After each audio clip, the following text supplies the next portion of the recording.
In a modern world filled with technological mysteries, our protagonist awakens with no memories, yet possesses an extraordinary strength. A military voice from the future begins to speak inside his head. The guy realizes he may have unintentionally become a cyborg. With little else to occupy his time, he starts to wander around. He was trying to uncover the reasons behind everything that was happening and why he had been sent to this time. Without further ado, let's dive into the exciting part. Today's story begins in a vibrant city. Some electrical circuits at a traffic signal begin to malfunction. Suddenly, on a bustling street, the protagonist becomes aware, gazing at his body in confusion. He reflects on his surroundings, eager to understand where he is. The protagonist turns and catches a glimpse of his reflection in a passing bus mirror. He stares at himself, yearning to understand who he was and what his name might be, until he notices a Special Forces emblem on his sleeve. As he moves his arm, he realizes he is wearing a type of military uniform. Suddenly, he hears a crying sound beside him. The protagonist turns, ready to strike, and with all his strength, he strikes the tree, determined to break it down. The birds flying around create a chorus of sounds. Kong is taken aback by the power of his own attack as he brings the tree crashing down. The protagonist moved instinctively at the sound he heard, curious about the nature of this strength. However, the voice in his head says it was a pleasure to meet the agent. He was the artificial intelligence integrated into the auxiliary combat system within the body. Kong reiterates that he is embedded within the protagonist and then questions their location and the current year. The AI analyzes the posters and concludes that they are in Seoul in the year 2024. It reveals that it was a military AI model created in 2082, deducing that it is from the future and has returned to the past. The AI also discloses that its memory has been reset, resulting in a loss of all information, similar to the protagonist's experience. On the opposite side of the street, a driver calmly navigates his truck until he notices the broken signal and tries to break free immediately. The truck begins to drive uncontrollably, and he struggles to regain control. The system alerts him that a risk of a traffic accident has been detected, and he must dodge the car heading directly toward him. However, the vehicle collides with a fence, sending a metal stake flying in Kong's direction. He dodges the attack purely on instinct. Looking back, he remembers hearing people say that a civilian was struck in the stomach by the stake. They shout for an ambulance, and the system alerts that a civilian has been injured. Kong opens his eyes and remarks that he has seen some red and blue screens. As a result, he was able to dodge with ease. However, an innocent civilian could lose their life in just 5 minutes. He states that it's impossible for the ambulance to arrive, and the AI replies that it can perform the surgery. Kong didn't know how to do it, but the AI could. First, they needed to assess the patient's condition. He gazes at the body, reflecting on it repeatedly. There are still many questions, but he prioritizes saving the injured person first and approaches the man without delay. Kong examines the stake embedded in the abdomen and remarks that the wound is deep, questioning whether the system can withstand it. He states that with a thread, needle, knife, and disinfectant, he can carry out the procedure. The protagonist reiterates his concerns about the materials and questions whether he can perform surgery with just those supplies. A civilian asks if he can provide first aid. The protagonist questions whether he can trust the AI and reiterates the importance of the previously mentioned materials. A civilian then shouts, insisting that anyone with those materials could go there to help.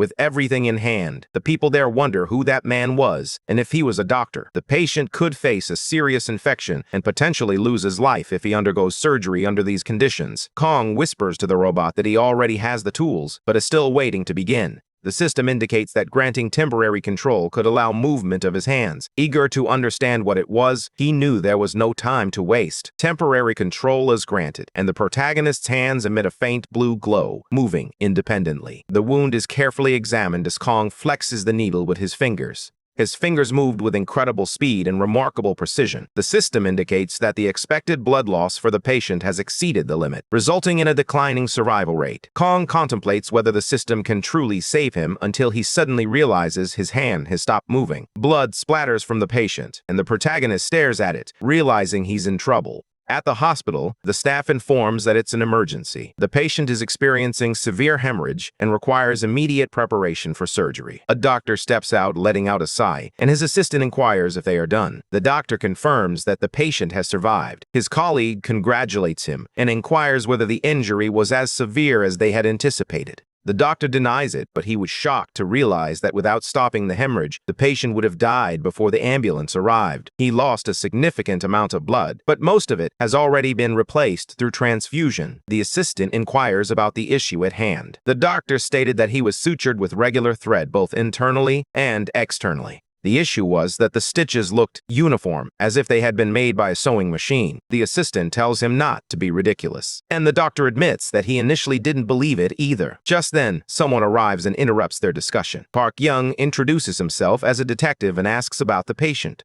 The doctor responds that the patient is stable, but he wants to confirm if it's true that the surgery was performed in the middle of the street. Kyung admits he was also surprised by this. The citizen requested a knife, but instead used a box cutter, which frightened the doctors. Kyung asks if it was difficult, and the doctor confirms that it was impossible to do on the street. The human body cannot be cut precisely with a box cutter, as stated in the reports. He had bent a needle from the sewing kit. Kyung states that the man left the location after the surgery, in a public bathroom on the opposite side of the city. Kyung washes his hands and remarks that he thought the system had given up, while the robot explains that it was based on its calculations. The protagonist inquires about the memory loss, and the system responds that it has been reset. Kyung asks the AI if it remembers his name, but the AI denies it. The protagonist declares that he will give it a name and inquires about its identity. The system replies that it is an AI integrated into the combat system. The young man states that if it were shortened, it would be John Ji-in. From that point forward, that would be the robot's name.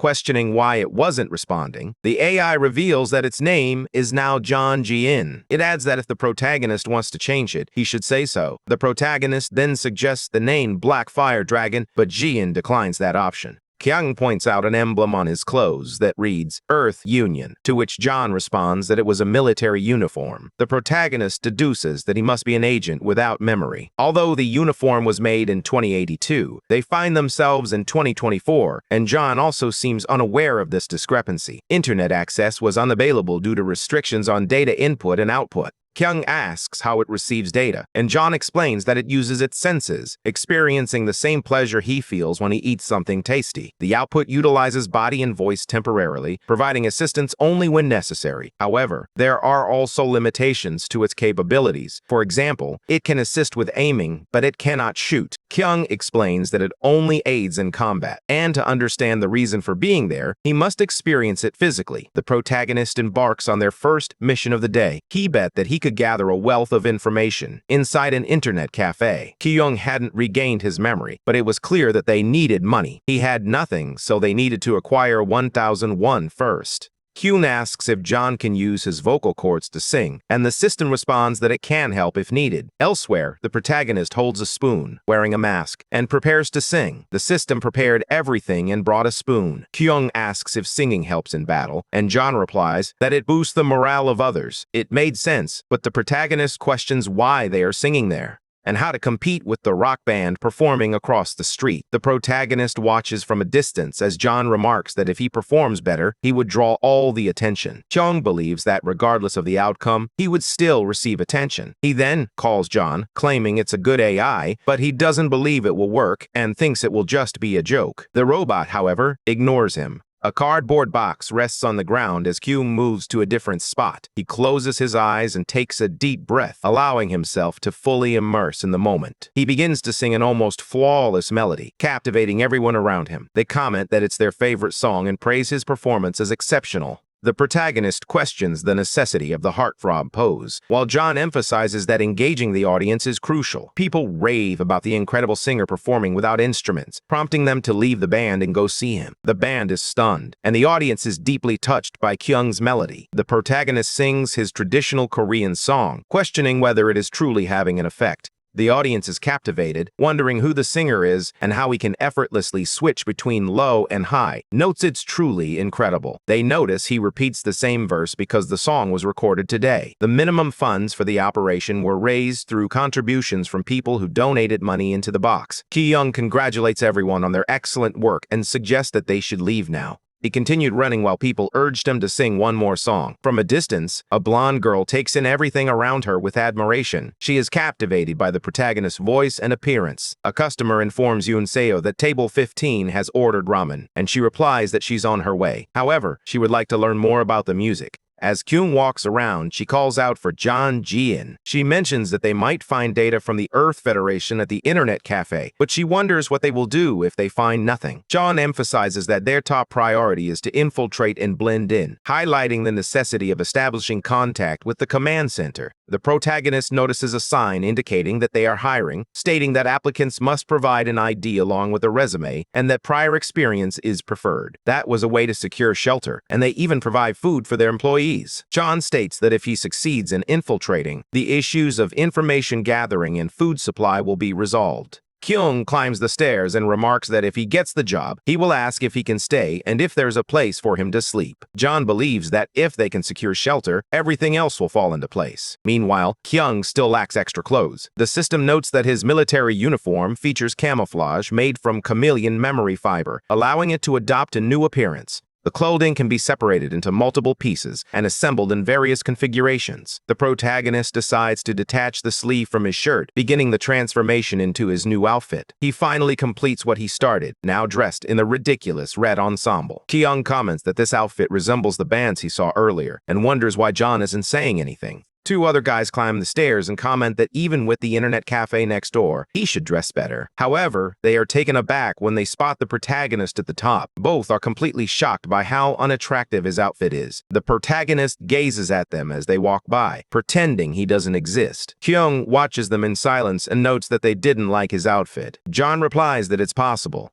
The protagonist decides to give it another shot and changes his outfit. Wearing a casual outfit, he climbs the stairs, and John remarks that it was perfect, noting that wearing a cap was an excellent choice for an agent. Khan turns the doorknob of the internet cafe and steps inside. He glances from side to side and starts to scan the area. 96% of those in attendance were playing online. Convenience stores were checked, along with their payment methods. The status of meals was assessed, along with appropriate accommodations for temporary residents. This place was perfect for his current situation. In that tranquil environment, people played games or watched videos. While browsing the internet, the shop owner realizes that the protagonist was applying for the job. He questioned whether he didn't have a resume or ID, assuming too much. He then explains that he can create the resume on the spot and just needs to bring his ID tomorrow. He requires a replacement for the employee he lost and hopes this candidate is qualified for the job. The owner reflects that he isn't bad, but it seems he came there simply to sit and relax. Despite his handsome face, he appears to only know how to make instant noodles.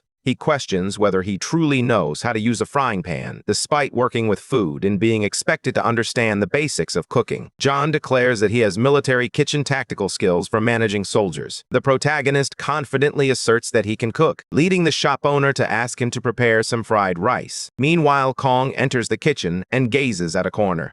Jean lists all the ingredients needed for the fried rice. Kong asks if she can handle it and emphasizes the importance of making it tasty, while Jean requests temporary control of the hands. The protagonist permits it, and so they move the kitchen utensils. He opens the fridge and surveys its contents, searching for something to satisfy his hunger. Gathers the materials from the table. He felt as though his body was moving slightly, as if it were recalling how to do it. The shop owner spots something unusual in his kitchen. It was surprising to see the protagonist in the kitchen, cooking. He thought he was just going to reheat some frozen rice, but instead, he ended up cooking from scratch. The protagonist skillfully prepares a perfect dish of fried rice, expertly handling each ingredient. The shop owner watches in amazement, wondering how he manages to work so quickly. Kong hands over the dish, declaring it ready, while the shop owner believes he can't see his hands moving. Being fast is important, but if the food isn't tasty, it will be useless. He cooks so quickly that it often ends up being raw. He placed a small amount on the spoon, explaining that he would taste it. As he brings the spoon to his mouth, he takes a bite and chews thoughtfully. Kong wonders to himself if it was a mistake. The shop owner finishes chewing and swallowing the food. Then he sets the spoon aside, admitting that he can't handle it.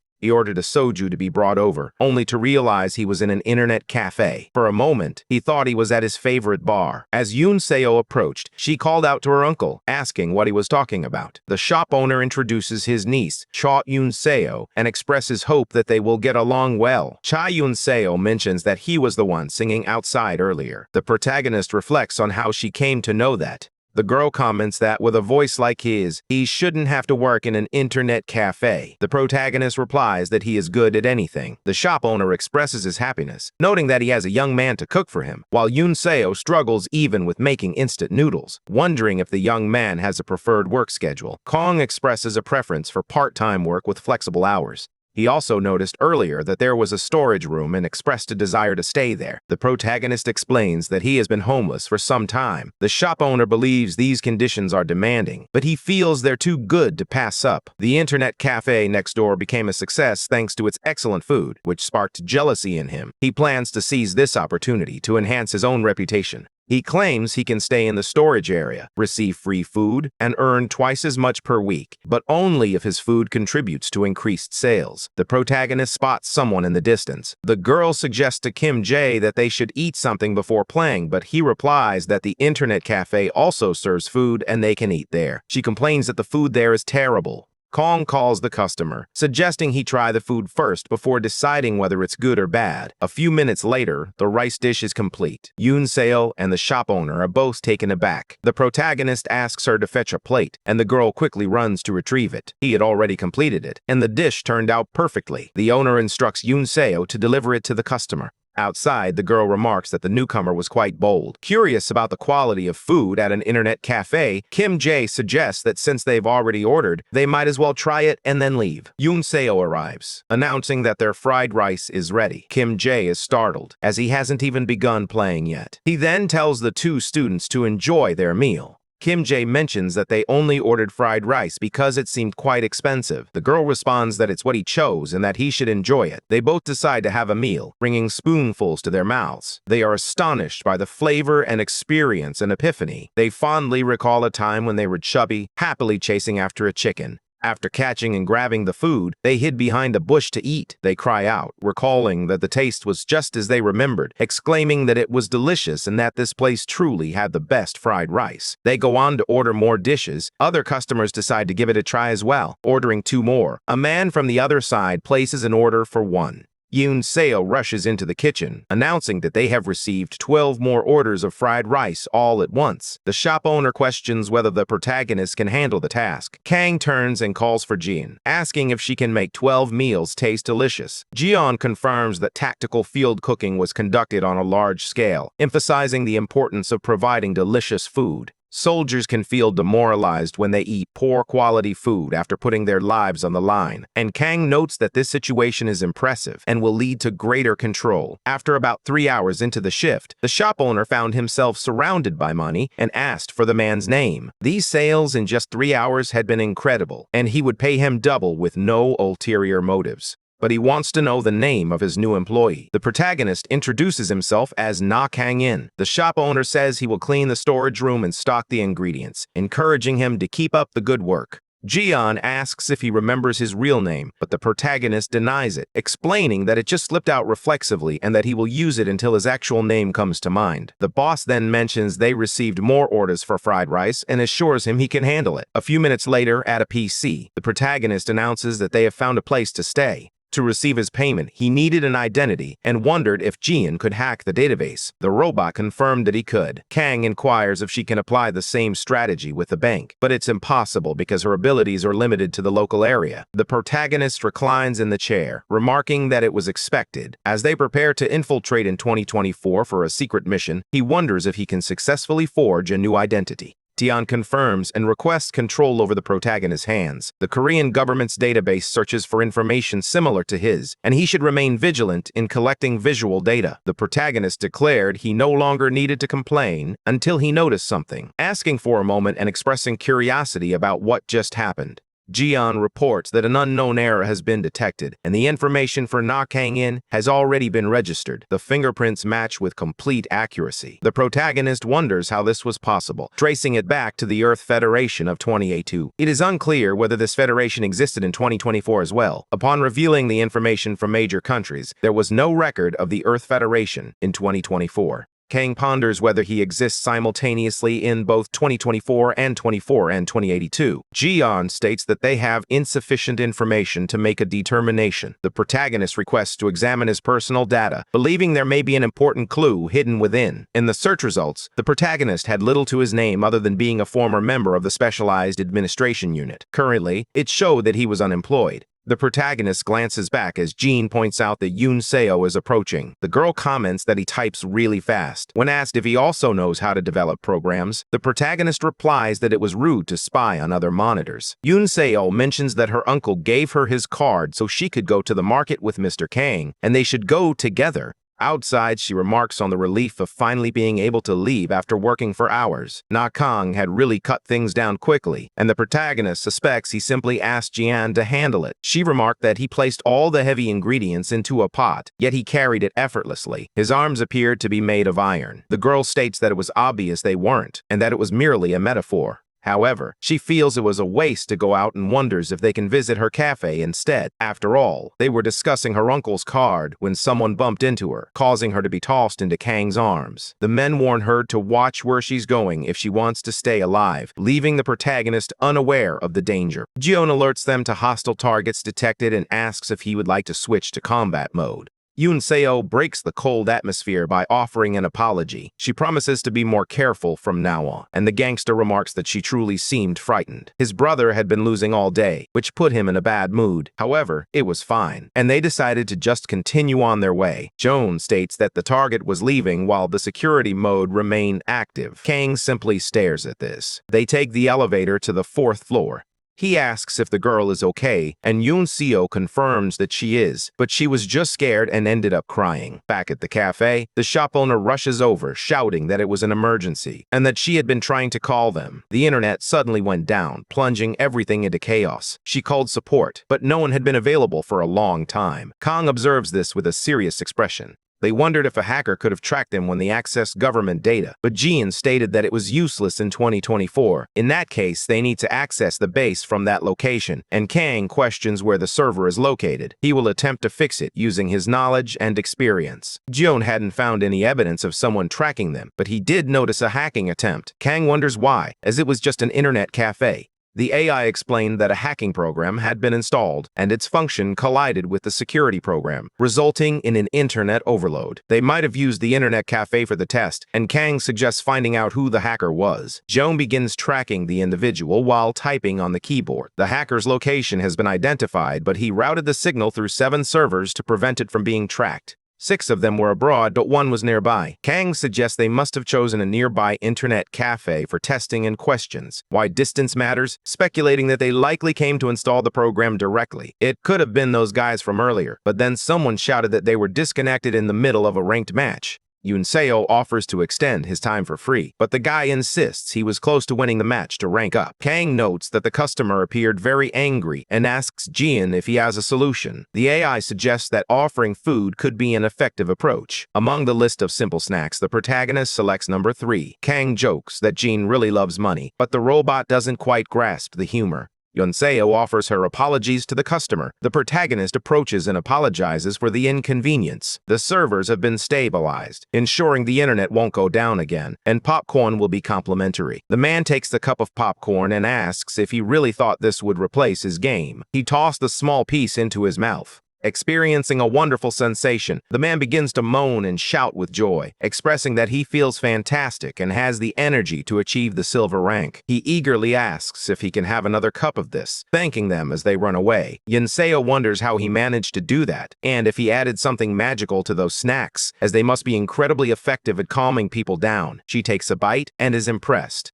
He described the dish as salty yet sweet, a perfect mix that left him curious about the preparation. Kang explained that they combined several ingredients to achieve that balance. He needs to address the internet issue for a while, so he should deliver this to the affected customers promptly and leave some in the kitchen. Yoon Seo watches him as he walks away. If there were a hero in modern times, it could very well be this guy. Outside the city, Ji-hoon remarks that they need to eliminate the enemy who attacked their base. Kang agrees, stating that this was precisely why they captured the hacker. Activating navigation mode. There were no televisions, guards, or tactical detection equipment in the vicinity. Kang mentions that they made a significant effort to remain hidden, and now they are ready to go in. The protagonist ascends the stairs of the building. He mentions hearing something coming from the red door, prompting Ji-hoon to amplify the audio, extracting, removing noise, and enhancing sound quality. Some individuals are threatening a civilian, who insists that it's a test version that isn't stable. He claims that once he fixes the bugs, it will work properly. He feels remorseful and was unaware of the nature of the work, pleading with them not to take his life. Ji-hoon states that the analysis indicates a civilian student is under threat, and they should prioritize recovering the civilians to ensure their evacuation. Inside, the gangsters from yesterday warn him that if he makes another excuse, he will lose his life. Kang prepares to deliver a powerful kick and strikes the door to break it down. A nerd crouched on the floor and let out a cry of astonishment. The protagonist conceals his identity behind a mask and cap. The gangsters rise and walk toward him as the nerd continues to cry in fear, inquired whether there were more of them in the area. A gangster inquires whether his friend had forgotten to lock the door, but the truth is he had indeed locked it. He wants to know how some uninvited guests managed to get in, and from now on, he plans to kick the man out. Kang delivers a powerful punch, discarding the gangster. The protagonist holds his combat stance firmly, coldly surveying the others he intends to attack next. The nerd's name is On Sang-won, a first-year student at Korean University. He had been interested in computer hacking since he was young. He has now become a skilled hacker, to the extent that professionals seek his assistance. Recently, another issue has arisen that requires his expertise. While searching for a part-time job, he received a recruitment message. He emphasized that it was a position with a security company which lasted only 3 or 4 days but paid a full month's salary despite being part-time. He is about to begin and has never been more excited to start a job, drawing on all his experience. However, it turned out to be a scam, and they were not a legitimate company. He hadn't experienced everything yet, but he knew he was likely to lose his life this way, so he was preparing for the worst. Song-hwan is startled when he sees a figure emerging from the shadows. The protagonist struck the gangster, believing that his hero had finally arrived. As a few seconds pass in the classroom, the protagonist reflects on having entered. However, they are unsure if it's the right thing to do, while the robot explains that they are currently on a stealth mission. Kang boasts about his strength, claiming he knocked out that giant guy with a single blow, while Ji-in warns him to be careful. The opponents in front of him were armed with knives, and the gangster demanded to know where he had come from and who he was. The protagonist reassures himself that he shouldn't be scared, while Ji-in reminds him that as a special agent, his body has been enhanced, giving him a 100% chance of success. Kang raises his finger toward them. He shouted that he was walking when he heard someone being beaten, and then he went in.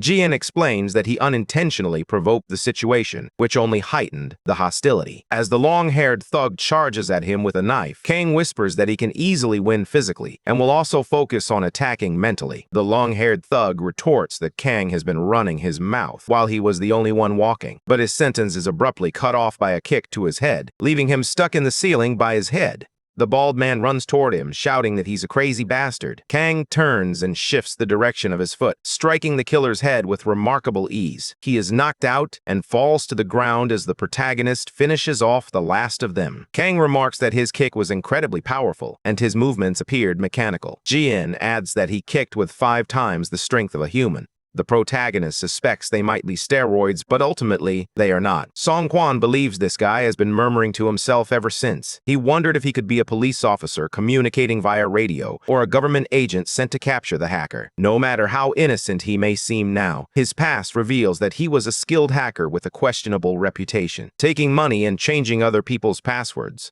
Perhaps he is aware of the 10 times he applied his skills to minor issues and understands the reasons behind his past self's actions. He shouts that he didn't do any of that. He insists he was just being a good guy and asked to be let go. Kang, however, believes that no one has accused him. Ji-in claims there's a 90% chance he's telling the truth. Presenting himself as an ethical hacker, Kang questions whether he can truly discern that. He can analyze the expressions and behaviors of prisoners to determine their reality. The more precise the analysis, the more reliable the results. Kang claims he has skills in every area, but he admits there's still a 10% chance he might be lying. He then asks why he was in that location. Song Hwan reveals that he was deceived into taking a part-time job checking security and ended up being locked in for 3 days. These men were truly dangerous, and after that job, they attempted to involve him in more illicit activities, such as stock manipulation. He was instructed to create a program to manipulate comments on stock forums, and they went straight to the nearby internet cafe to install it. The protagonist recalls his earlier encounter with them. Song Hwan suggests that they are likely part of a group specializing in that type of manipulation. He believes there was probably someone orchestrating their actions, indicating they must have been hired. Since they were targeting his temporary base, he was safe for now. However, he couldn't let them go and needed to confront whoever was behind him. He instructs him to call the police and report that he was kidnapped. When they arrive, he should explain everything that happened. Song Hwan wonders if he will get in trouble, while Kang expresses frustration about being called. He asks if he even knows what his face looked like, but the nerd replies that he does not.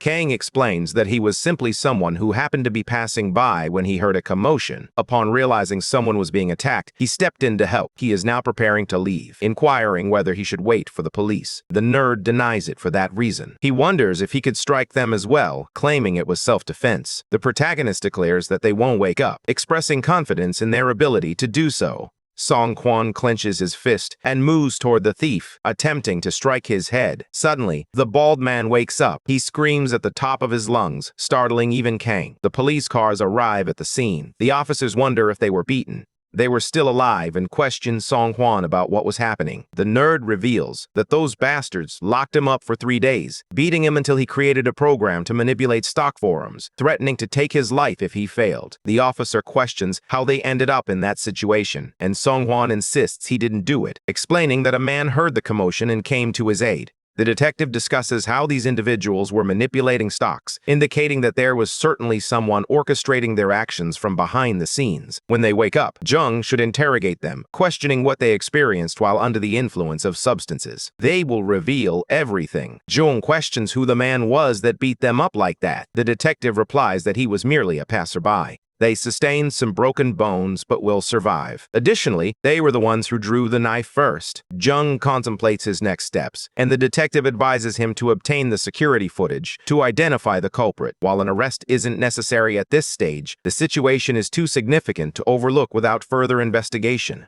Kang walks down the street when Ji-yoon points out a camera ahead, advising him to turn right. The protagonist questions whether he's certain the buildings don't have cameras, and Ji-yoon reassures him, emphasizing that they need to complete their mission. Kang expresses his surprise, noting that he didn't expect him to get up after just a slap. Ji-yoon explains that it was due to reflexes. The protagonist hints that she might have a phone function, but the AI is unable to support that capability. The young man decides to get a cell phone, but since he doesn't have any money, he heads to his temporary home. 3 days have passed since the incident occurred. The day after retreating from the Sybil hacker, he went to the address to gather information about him. But it was just an empty swamp in the province of Gangwon, with only rumors suggesting they would tear down the entire house. He wondered who he was and what kind of place this was. He wondered whether he was truly communicating with the future, or if a human from the future had traveled back to the past. With limited information to gather, he has no choice but to return empty-handed and filled with questions.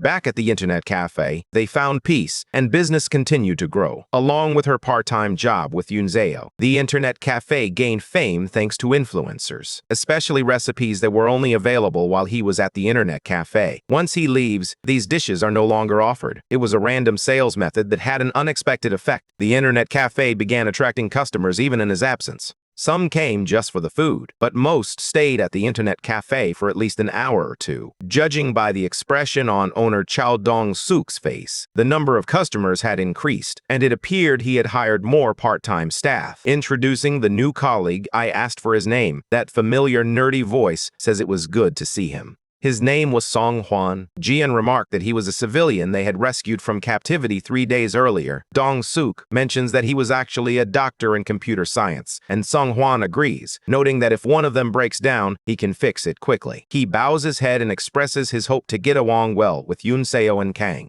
Sungwon believes he applied there because he felt guilty about the damage he caused to the internet cafe. Despite forcing himself to do it, he will work hard. Dong-suk introduces Kang, noting that he was the boss who made the restaurant famous and was also skilled with computers, suggesting that they should get along well. Songhwan notices something and remarks he must be older than him, which relieves the protagonist for not having noticed. The nerd expresses that it was nice to meet him and asks him to take care. Kang shakes his hand in agreement, while Jean cautions that collaborating with this individual puts his identity at risk and suggests asking the boss to let him go. The protagonist reflects on how he could accomplish that, while referring to him as young, and expresses his determination to work hard alongside the nerd. In the market, they review today's list for confirmation.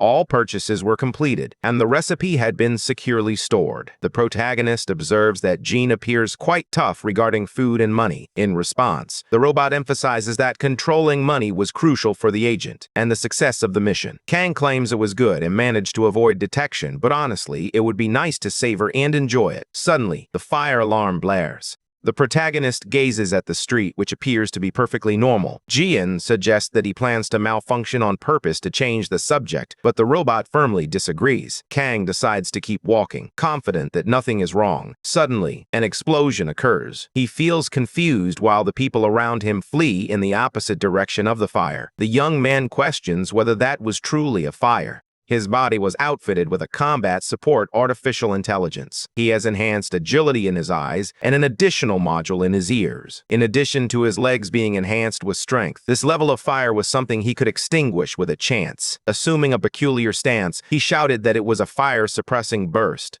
But nothing happens. He just appears to be a madman, prompting Jian to ask if the agent has lost his mind. Kang realizes he lacks the freezing ray ability, while Jian questions whether someone with such a power could still be considered human. The protagonist contemplates the easiest way to extinguish the fire, and the AI suggests that the best option is to call the firefighters until he hears a scream coming from the top of the building. A girl was asking for help, leaving people wondering what they should do. Kang asks how long it will take for the firefighters to arrive, and Jian replies that it will take 4 minutes. There is a high probability that the fire will reach the top in 4 minutes, and if they don't rescue her now, there is a 99% chance she will lose her life. Kang places the mask over his face. He instructs him to locate an entry point into the building. Jian notes that there are no usable paths ahead and suggests an alternative route that allows him to avoid the toxic gas while climbing. The protagonist begins to climb on panels and surfaces with astonishing speed. People along the way remark that this man is insane and question whether he will be able to save her. The protagonist instructs her to check for any other survivors on the other floors, while John notices there is no movement inside, as most people have already evacuated. Kang grabs onto a window, nodding in agreement. People say he was like Spider-Man, known for his climbing skills and agility. Jian warns the protagonist that there is a risk of an explosion just ahead. He notices a glass shaking nearby. Kang clings on to avoid the explosion, remarking that his grip saved him, while John reminds him to thank her for the warning. The protagonist continues to leap through the building's floors. Upon reaching the top, he takes a deep breath. The little girl who was crying lifts her head. The protagonist reaches out his hand to the girl. She calls out to her savior and raises her hands as well. She went into his arms, as Jian warned that it was dangerous and the fire was spreading faster than expected. The protagonist contemplates whether he was meant to lose his life alongside her, leaving the girl taken aback. Kang believes his body is enhanced, so if he holds her and jumps, he thinks he won't get hurt. Jian states that there are numerous witnesses, and if his superhuman abilities are revealed, his identity as an agent could be at risk. He may struggle to adapt to the situation afterward. The protagonist suddenly spots a clothesline. He wonders if he could use it to descend, but the little girl tries to dismiss the idea. Jian states that the lower part of the building was engulfed in flames, making every direction unsafe from that point onward. Kang takes the clothes and remarks that it's a bit crazy, but he plans to tie the line to another building and walk across it. The girl responds that she really can't do that. He questions whether it was crazy to walk at that height, while the protagonist assures him that he will manage the actions and instructs Jian to help with balance. When he connects the line, he can throw himself and will adjust his movements in detail. The protagonist then asks why he can't use his hand from the start. Jian explains that throwing actions resemble attacking, which is beyond her capabilities. The protagonist responds by saying she can cook, but she doesn't engage in actions like that. The AI claims he was right and should handle it himself. He decided to go for it anyway, swinging the rope in the air a few times before throwing it far, where it landed with a thud and caught on the ladder of a nearby building. The protagonist felt a sense of relief, believing he could leave now, but the girl sobbed, insisting she couldn't go through with it. She screamed when Kang grabbed her, terrified that he would throw her off the building. Onlookers question whether he will truly cross like that and suggest he should place something underneath him for support. The girl screams for her mother, pleading to be saved. The protagonist instructs her to stay still and not move. At this height, they have already accomplished enough. Jian warns that an unexpected situation has arisen. The rope is breaking faster than anticipated. The protagonist contemplates how much time remains. The AI warns that at this rate, the rope will break before they can reach the other side, beginning to lose control. The protagonist expresses some complaints, jumping from up there with the girl and throwing her to the adjacent building. The little girl lands on top. Jian warns that the rope is breaking. Kang begins to fall, and in that moment, his mind suddenly clicks into focus. The protagonist falls from the building, their mind racing with calculations. He was eager to find out what actions he should take. With his quick reflexes, the guy grabs the rope. With swift and skillful movements, the protagonist descends quickly and safely, leaping off the wall. Bystanders marvel, questioning whether this man is truly alive and running across the buildings. Finally, Kang reaches his destination and lands on the ground, cursing the situation as he realizes he is not yet finished. The little girl who was rescued is suffering from a headache. She screams that he is a ghost upon noticing the protagonist. She wonders how he is still alive and if he is some kind of superhuman, and the protagonist simply confirms it. The girl wonders why they were speaking so casually, and if they knew each other, but Kang replies that she seemed new as well. He turns, expressing frustration that John miscalculated, insisting he trusted him because of his background in the Strategic Special Forces. The AI replies that it didn't anticipate being flammable. Suddenly, the girl walks up to him. He inquired whether he was the owner of the internet cafe that had recently gained fame. The protagonist is curious about how she discovered that information. As the day progresses, firefighters arrive and extinguish the blaze in the building. Some people watch the protagonist rescue the girl on their phones. He had wrapped himself in the rope and crossed while carrying someone. He was either a famous climber or a master jumper, or perhaps something else entirely. If they had any idea, it would be that trash bag. To rescue someone, all he needs are his limbs, and if he had a plastic bag in hand, he would certainly drop it. Therefore, the man who did this left his shopping bag behind. It appeared they were using sauces for cooking, and there was a recipe as well, but it was difficult to read. The name of the market is clearly visible, and they could review the footage. However, Jung insists that he is not a criminal, and that there is no need for that. He notices a call from his boss and asks what it was about. While the detective questions why he answers the phone that way, Jung explains that he was cutting his vacation short due to what he believes was just a short circuit or a gas leak. The detective replies that he isn't convinced by that explanation, noting that it wasn't the real issue, especially considering there was a fatality on the third floor. Young and the officer voice their frustration, convinced that these issues should not have occurred. The officer acknowledges their concerns and agrees to start searching for the wanderer. Meanwhile, in a sauna and spa room called Haddock, the girl emerges, exclaiming how incredible the hot bath was. Kang replies, claiming he saved her life, and now she expects him to cover the cost of her bath.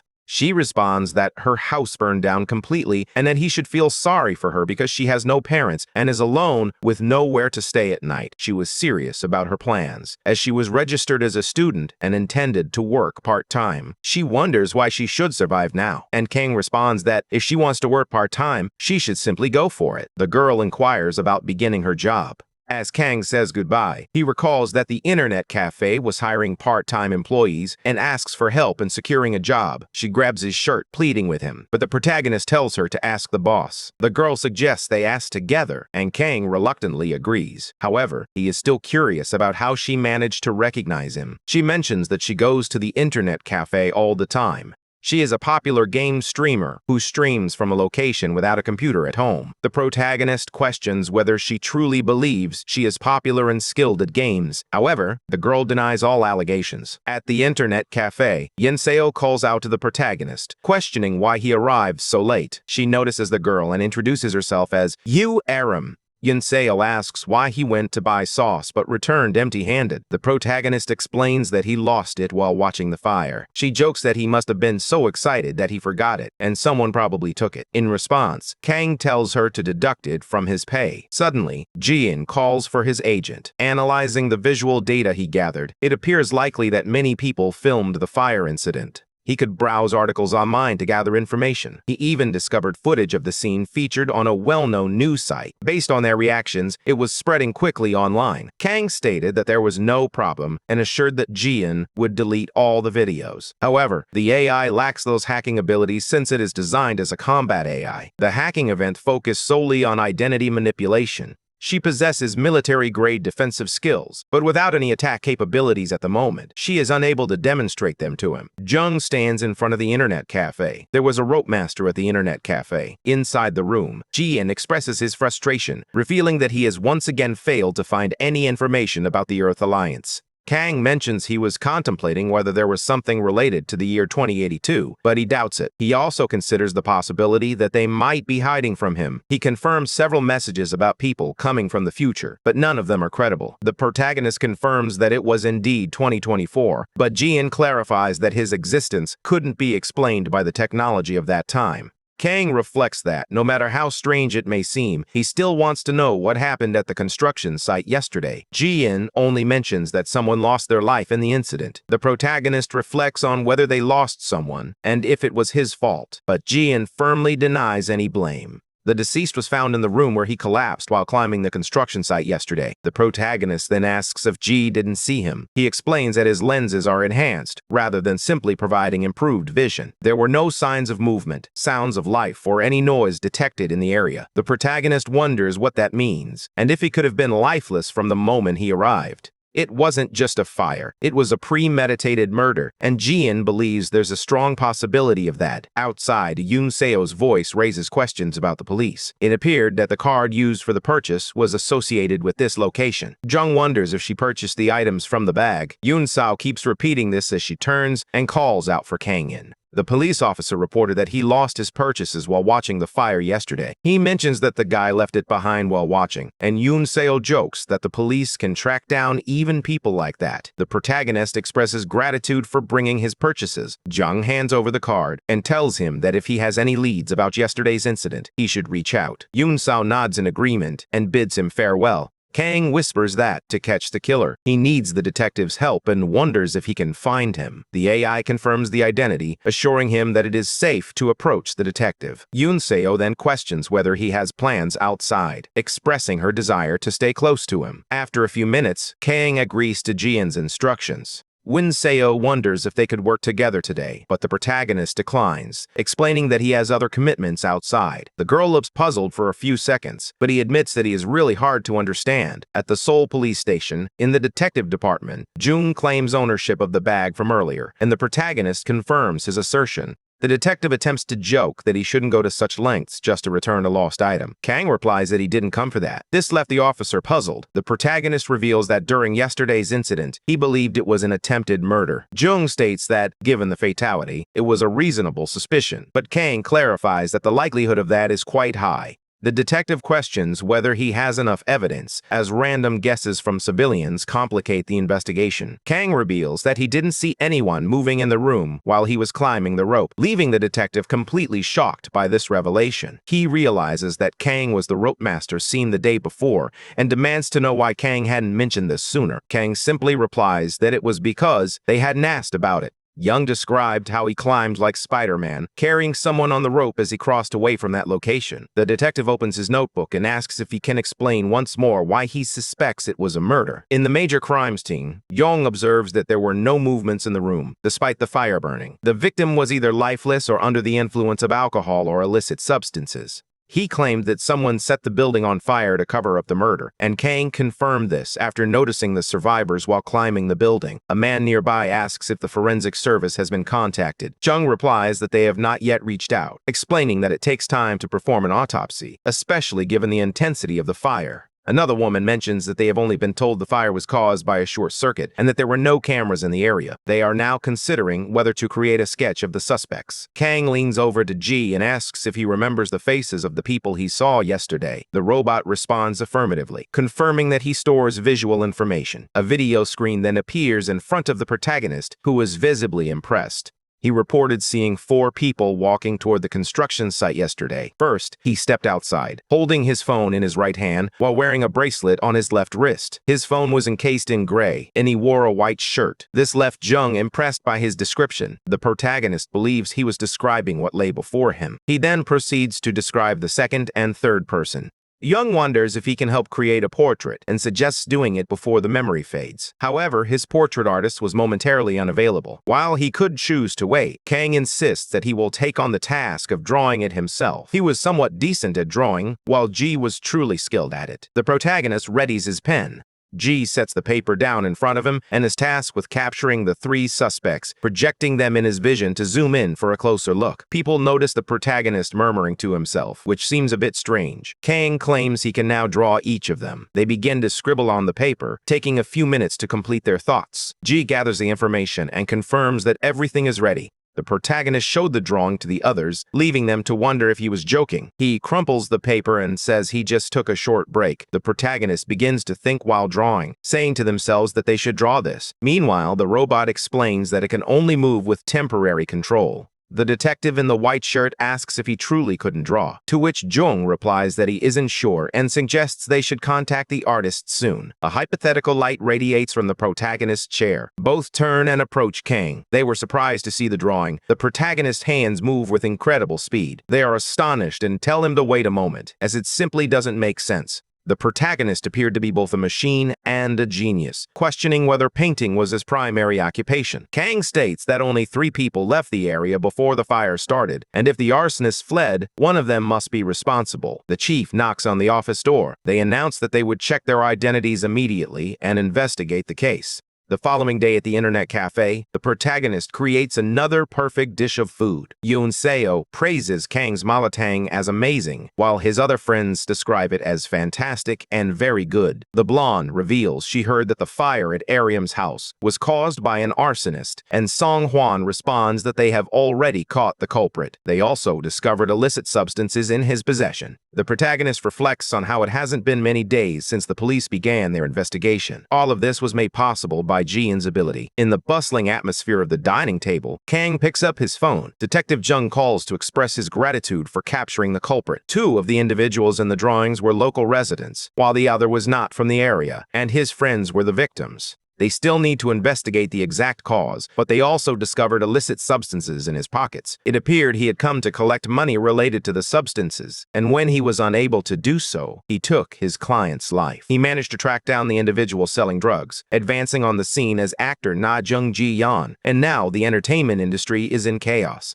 Kang remarks that this situation is escalating, while Jung adds that it truly seems like there won't be any vacations. Thanks to the drawing he created, they were able to move forward more quickly and discuss the possibility of making the drawings public. The protagonist states that as long as his identity remains a secret, everything is fine, and Detective Jung praises him as a true hero. Kang replies that he was simply doing his job while his friends approached to eavesdrop on the conversation. They inquired about what was happening and what their oppa had drawn for Detective Park. Kang replies that it was just some scribbles, and Ariam comments that he must be really bad if he's asking not to reveal his drawings. Suddenly, a noise emanates from the PC area. Some people argue that spilling ramen on the floor caused them to lose the round in their game. Yoon Seo comments that they did it again, while Song Hwan mentions that the newbie was responsible for cleaning. Ariam believes that because she cleaned the ramen, she can ask her boss for a bonus. She collides with a man's body, and they both tumble to the ground. The girl apologizes and asks if the gentleman is okay, but he is in pain from his wrist.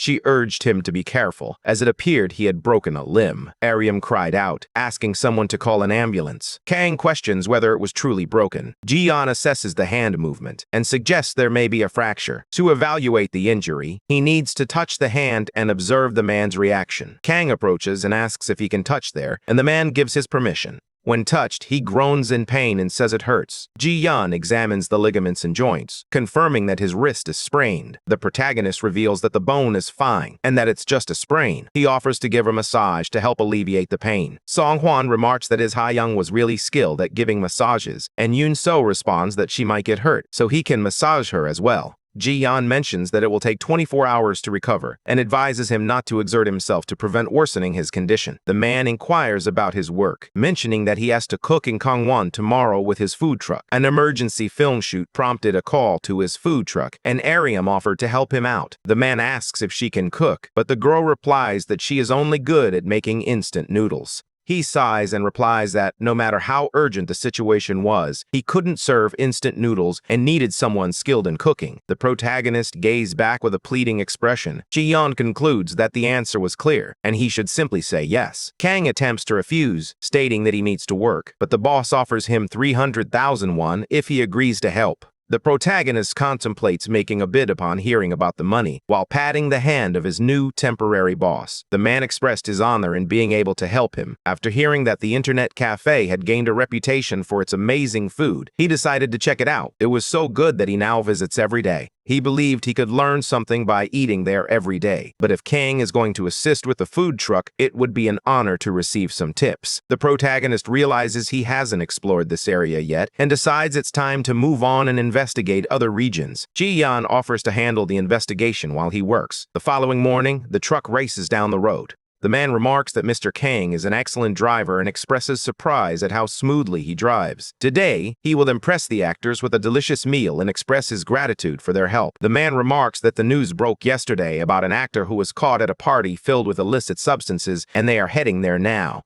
The movie was set to be released in about a week, and Kang questions whether they can actually go through with the release. The man denies it, as no one wants to see a movie featuring an actor struggling with addiction. Now they were filming everything again, and chaos ensued. He was grateful for the opportunity to work on it, but the atmosphere was very intense as they filmed all the scenes featuring the actor. Kang questions why they can't delay the release, and the man explains that it's a special situation since they have booked numerous cinemas and could risk losing them. Director Son Tae-min, renowned as one of the best directors of romance films in Korea, is sure to deliver a captivating experience. Tae-min finishes his cigarette, lamenting that everything has been ruined. He reiterates that he doesn't like this, looking downcast. His assistant asks if they should film again, but Tae-min replies that there is no more time, and they have no choice but to fix this mess. All of this happened because of that damn bag of illicit substances. If he gets his hands on him, he would take his life, shouting for everyone in the studio to hear. Just then, a girl approaches and says the food truck is ready.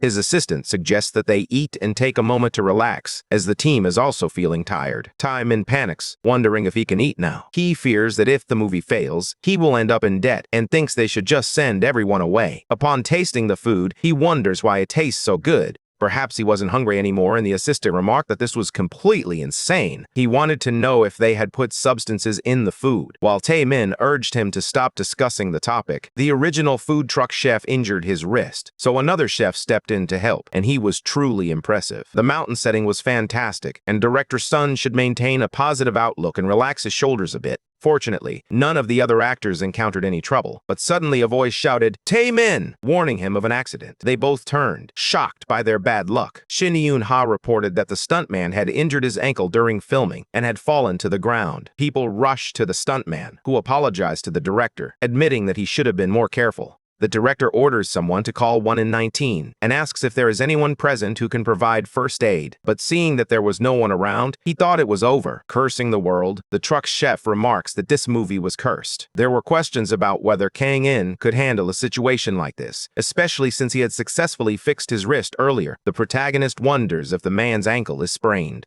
He approaches the stuntman. Kang tells him to examine his injury, stating that he will only provide first aid, but insists that he needs to go to the hospital immediately. Tae-min agrees. The protagonist calls 119 to ask if anyone is available to help him fix his wrist. Yuna, a team member, leaves the girl feeling confused. He asks her to bring a compression bandage. Tae-min asks her to get it quickly, and the girl agrees. He walked, lost in thought about what he had called her. Shin Eun-ha was an actress, primarily known for her supporting roles. She handed over the bandages, and the protagonist expressed their gratitude, leaving the girl to sulk in the corner. When the treatment concluded, Ji-yoon remarked in surprise that the injured actor had suffered a severe ankle sprain, but it wasn't as serious as they had initially described. Yuna asks if everything is okay, and a stuntman responds. It hurt a lot when he got injured, but now he feels his bones are aligned, and he's fine. He believes he can walk again. However, the protagonist insists that filming remains impossible. He had completed the temporary treatment, but it will be difficult for him to walk until he fully recovers, leaving the assistants surprised,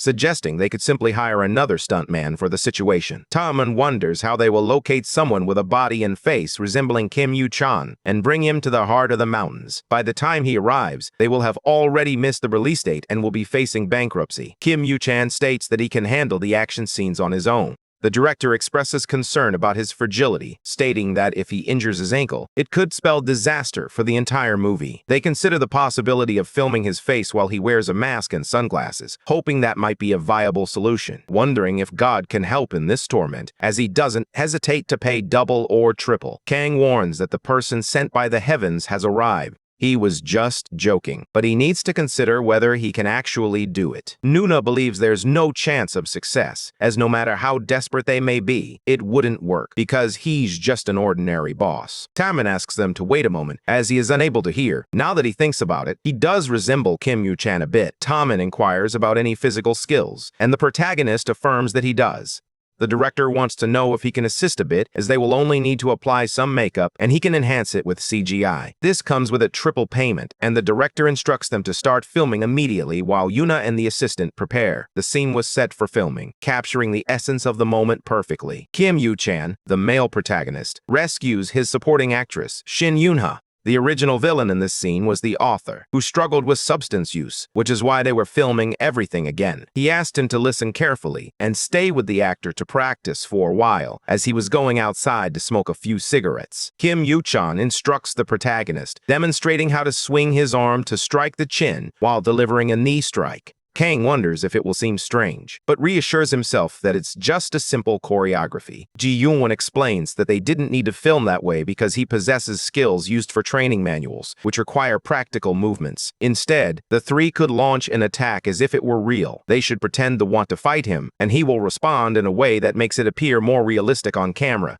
Yuna hears that the project will only succeed if the movie performs well, and that its success depends on their efforts. He reflects on his knowledge of filming, even though he realizes he lacks a true understanding of the subject. Kang approaches director Tommen and requests to film in one continuous shot without any cuts. He planned to go straight into action, believing it would save a lot of time. Tommen remarked that if he could pull it off, it would be amazing, but ultimately, it wasn't possible. Kang urges him to trust him, explaining that it was the power of a triple payment. He then warns that he will proceed straight ahead without any interruptions. Tommen is taken aback by this, but offers a slightly hesitant smile, believing that his director's instinct was indicating he was a trustworthy individual. The filming begins, and Yuna lets out a scream. As the villains draw closer in that scene, the characters desperately seek assistance. They claim they will torment her, and she must surrender everything she has. The protagonist abruptly kicks the door open. He leaps from side to side as the villains ponder how this guy managed to track them down. The villains recall that he instructed them to attack for real, yet they still had to pretend they were fighting. One of the actors runs toward him. Gyan offers to guide him to a location where he can evade. He would pre-mark the punches. He is directed to go left, allowing him to dodge the blow.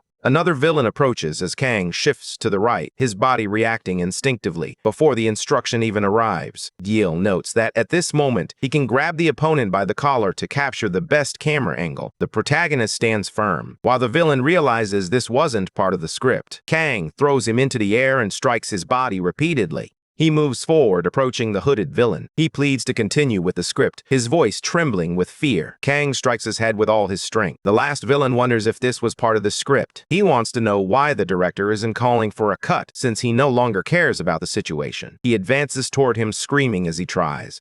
The protagonist dodges a punch, showing his defined abdomen as he performs a sit-up, striking the villain in the head and kicking him right after. The protagonist grabs a weapon, ready to face the looming threat. Botan and strikes him one final time. From director Tae-min and his assistant, Yoon-ha, Kim Yu-chan, and the other villains, they were all shocked, mentally labeling the protagonist as a crazy bastard. The protagonist approaches Yoon-ha. He claims he came to save her, The girl stammers slightly and asks if he will let her live, all the while thinking that this wasn't part of her script. The assistant snaps the clapperboard, signaling the start of the scene. He denies it, claiming he instructed him to act as if he were hitting, but not to hit for real. Following this incident, everyone would go to the hospital. Tae-min reflects on how he was too blind to see the bigger picture while filming the movie and questions his own actions. He expresses regret for not stopping him. While a villain rises and calls out to Mr. Nagayan, Tae-min is completely surprised that he managed to get up. The villains question his actions, shocked that they weren't hurt even though they actually were. They were genuinely scared because it appeared he was truly hitting them, and they wanted to understand how he managed to do it. Tae-min wonders what they were discussing, and if they were implying that he didn't hit them. Meanwhile, the assistant calls for calm. He questioned why he was actually hitting people and urged him to act instead, considering the impact on those he had hurt. However, the three villains respond that they are perfectly fine. The assistant is puzzled upon hearing this. When asked if they were all sure about it, the villain replied that he didn't know how, but one thing was certain. It felt more like sliding than hitting, almost like landing on a cushion. The assistant inquires how it happened, and the protagonist replies that it was precisely that. It felt like sliding sideways down a cliff while skiing. The man turns to actor Kim, who had been struck in the neck and even knocked back, asking if he was hurt. He replies that he wasn't hit. He simply dodged the attack to avoid it, and the main issue was just the element of surprise. The assistant claims his camera clearly captured him being beaten, yet he did not feel any pain. The director places his hand on his shoulder, indicating they can conclude for the day. He laughs, saying he knew it, which is why he didn't stop filming all this time. Now they must quickly review the footage to see if they captured it correctly. A few minutes later, they remarked that it was better than expected, and even his expression when he was grabbed was perfect. Kim Yushan remarks that all the action was perfectly captured, which was to be expected from the director. Meanwhile, another man suggests that rather than simply saying he did well, they express it in this way. However, this actor was carefully calculating the camera positions and adjusting their movements accordingly. He followed closely, and every angle turned out perfect in each shot. Kim Yu-chan is shocked to realize that he moved in sync with each camera from start to finish. Kang looks back and asks if his part is finished, to which the director replies yes, expressing his admiration. Thanks to him, it resembled a great Hollywood action movie, and Kang expressed his happiness that it turned out well. Tae-min encourages everyone to take inspiration from Kang and move on to the next scene. He then checks in to see if Chul is okay. The professional actor claims he performed exceptionally well and asks which agency he belongs to. The protagonist responds that he is from the food truck. Yunha becomes furious, questioning whether Yu-chan is a fool, as this situation wasn't even acting. These guys wouldn't get hurt from filming, and anyone could see how he hit them. They were on the verge of tears from the pain. If the script had instructed him to hit her as well, Kang would have treated the girl just like any other. The protagonist walks by and gives her a wave. Yunha wonders why he was staring at her and if he could read her mind. Ji-yeon suddenly draws the agent's attention to something. She mentioned that she heard a strange noise coming from the wall. The protagonist looks up to the upper floor. Ji-yeon reveals that the source of the strange noise has been identified, and in just a few moments, the debris will fall. The structure collapses, sending fragments flying toward the actors, while Kang believes it to be a sudden failure. In just 5 seconds, the protagonist begins to move. Kang grabs Yu-chul by his shirt and throws him aside as the actor questions what is happening. Eunha panics with only 3 seconds remaining. She pleads to be saved, and the protagonist cradles her in his arms, advancing with a stick in hand. At the 1-second mark, the others in the studio are left wondering what is going on as the front part of the studio begins to collapse. Kang skillfully deflects debris with his stick. Yunha calls out for her mother, pleading to be saved as tears stream down her face. The protagonist mentally urges her to be quiet while continuing to strike. Ji-yeon warns him that the structure could collapse on a large scale. As the smoke begins to clear, Tae-min and the other actors were utterly stunned.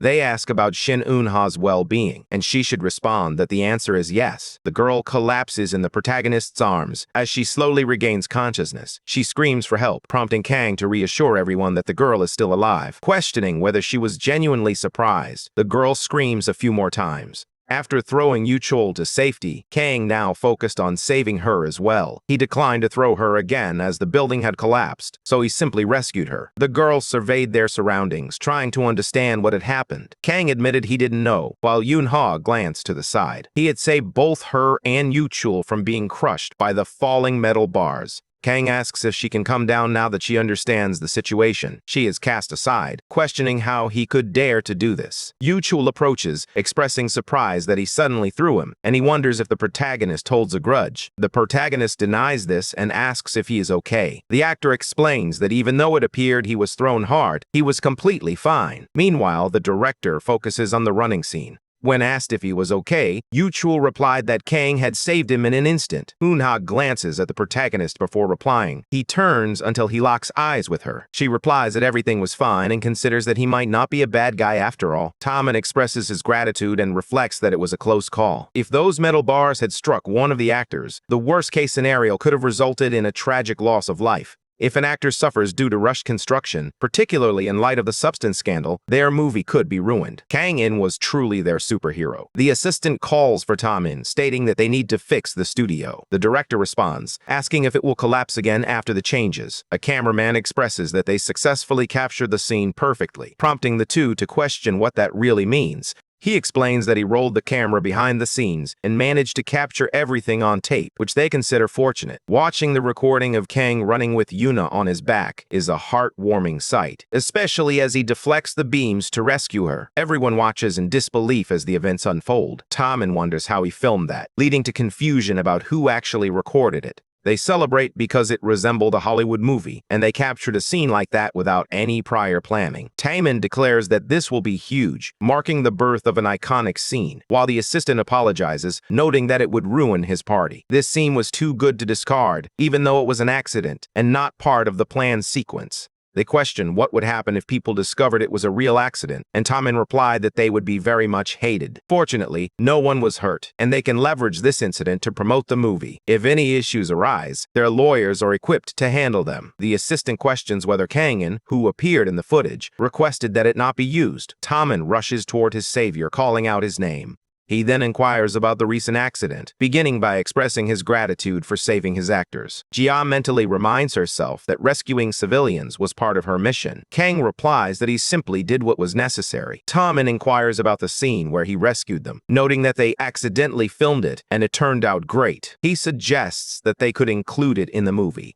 He even offers to credit her in the final scene, but Jian explains that exposing her identity could interfere with the mission, despite the director's offer of more money. She changes her mind, and Kang agrees to allow them to use his image in the film. The manager approaches Yuna and asks if she is okay, noting that she seemed really down earlier. Yuna confirms that she is fine. She glanced to her side where Kang was standing. She notices a scratch on his back. He inquires if Kang got hurt since his back was scratched, to which Kang replies that it was just his fragile clothes. Eun-ha believes she was nearly crushed by a metal bar, but he managed to save everyone without sustaining a single scratch, which was truly impressive. Blushing, she thanks the protagonist, while Kang replies that he was simply doing his job.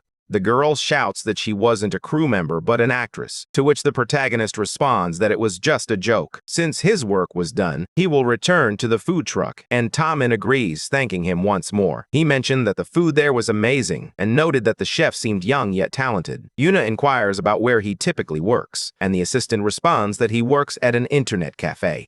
The girl asks if he won't return after helping them today. Tommen replies that he will ask him to help again tomorrow and the day after. With this guy's assistance, the movie could become the best action film. Una then calls for the director, pointing out that her movie is a romantic comedy, not an action film. Taemin responds that the genre is irrelevant. He believes that if they eliminate all scenes related to it and replace them with action, they can resolve all the issues that have been accumulating before them. The assistant expresses urgency, stating they are running out of time and will quickly hire a stunt double. In response, Tommen questions the necessity of this seemingly pointless effort. He just witnessed Kang calculating all movements in real time, and the assistant concurs. Tommen states that time is what they desperately need, and that no one can resolve this issue except for Kang. No acting license was needed, as Kang outperformed Kim Ye-chan earlier. The assistant inquires about the food, explaining that he only came to replace the chef due to Kang's injury. Tommen replies that there's no need for further discussion and that he will take care of the problem himself. As they run while calling Kang to start, the assistant wonders if the movie will turn out alright. Outside, the protagonist remarks that this place seemed fine before it suddenly collapsed. During filming, the actor's presence raised some suspicions.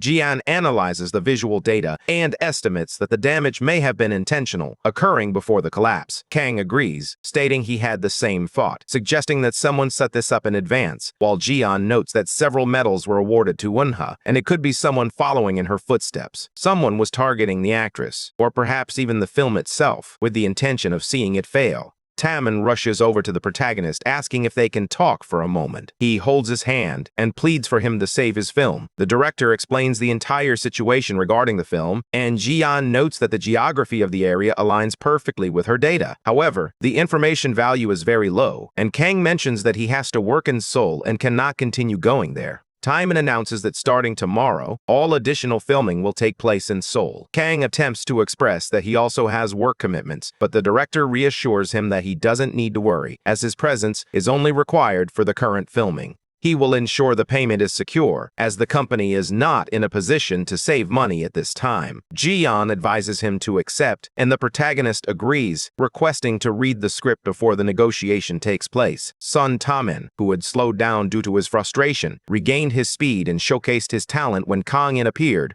Although all additional scenes filmed in the collapsed field were canceled, the best scenario began to take shape. In the morning, the actors and crew prepared to film, and by the afternoon, thanks to Kang-in's influence, the atmosphere had become calm and light. A car approaches the drifting area. Manager Kim from T-Chill Entertainment rushes toward the studio. Director Son Taemin was called out by name and asks him to please save them. If they release the film in its original form, it will be disastrous for them, and the film itself will be terrible, leading to significant trouble. He understands that they cannot postpone the release date, and his company has already secured the majority of the theaters using their resources. Taemin assures him to just trust him, promising that he will resolve all their problems, but Kim retorts, urging him to stop bluffing. He should simply report how things are going to his superiors. The director states that he's approaching it this way and plans to change the film genre. Starting today, it will be a romantic comedy infused with action. The manager questions whether he is crazy, noting that they only have 1 week left for additional filming and editing. Changing the genre at this point is not an option, yet Taemin remains calm. They are working on it and plan to show him their progress during dinner later. However, someone else opens the door. The director questions his identity. It was chaotic to kick the door during a recording like this, and dust was flying everywhere. Manager Kim is startled when someone enters. He bows to his boss, surprised to see him in person. The man glances to the side, and Taemin quickly recognizes President Lee Tae-hoo from the T-Cho company. The president approaches and explains that he didn't want to intrude on the filming location, but an accident occurred in a studio like this.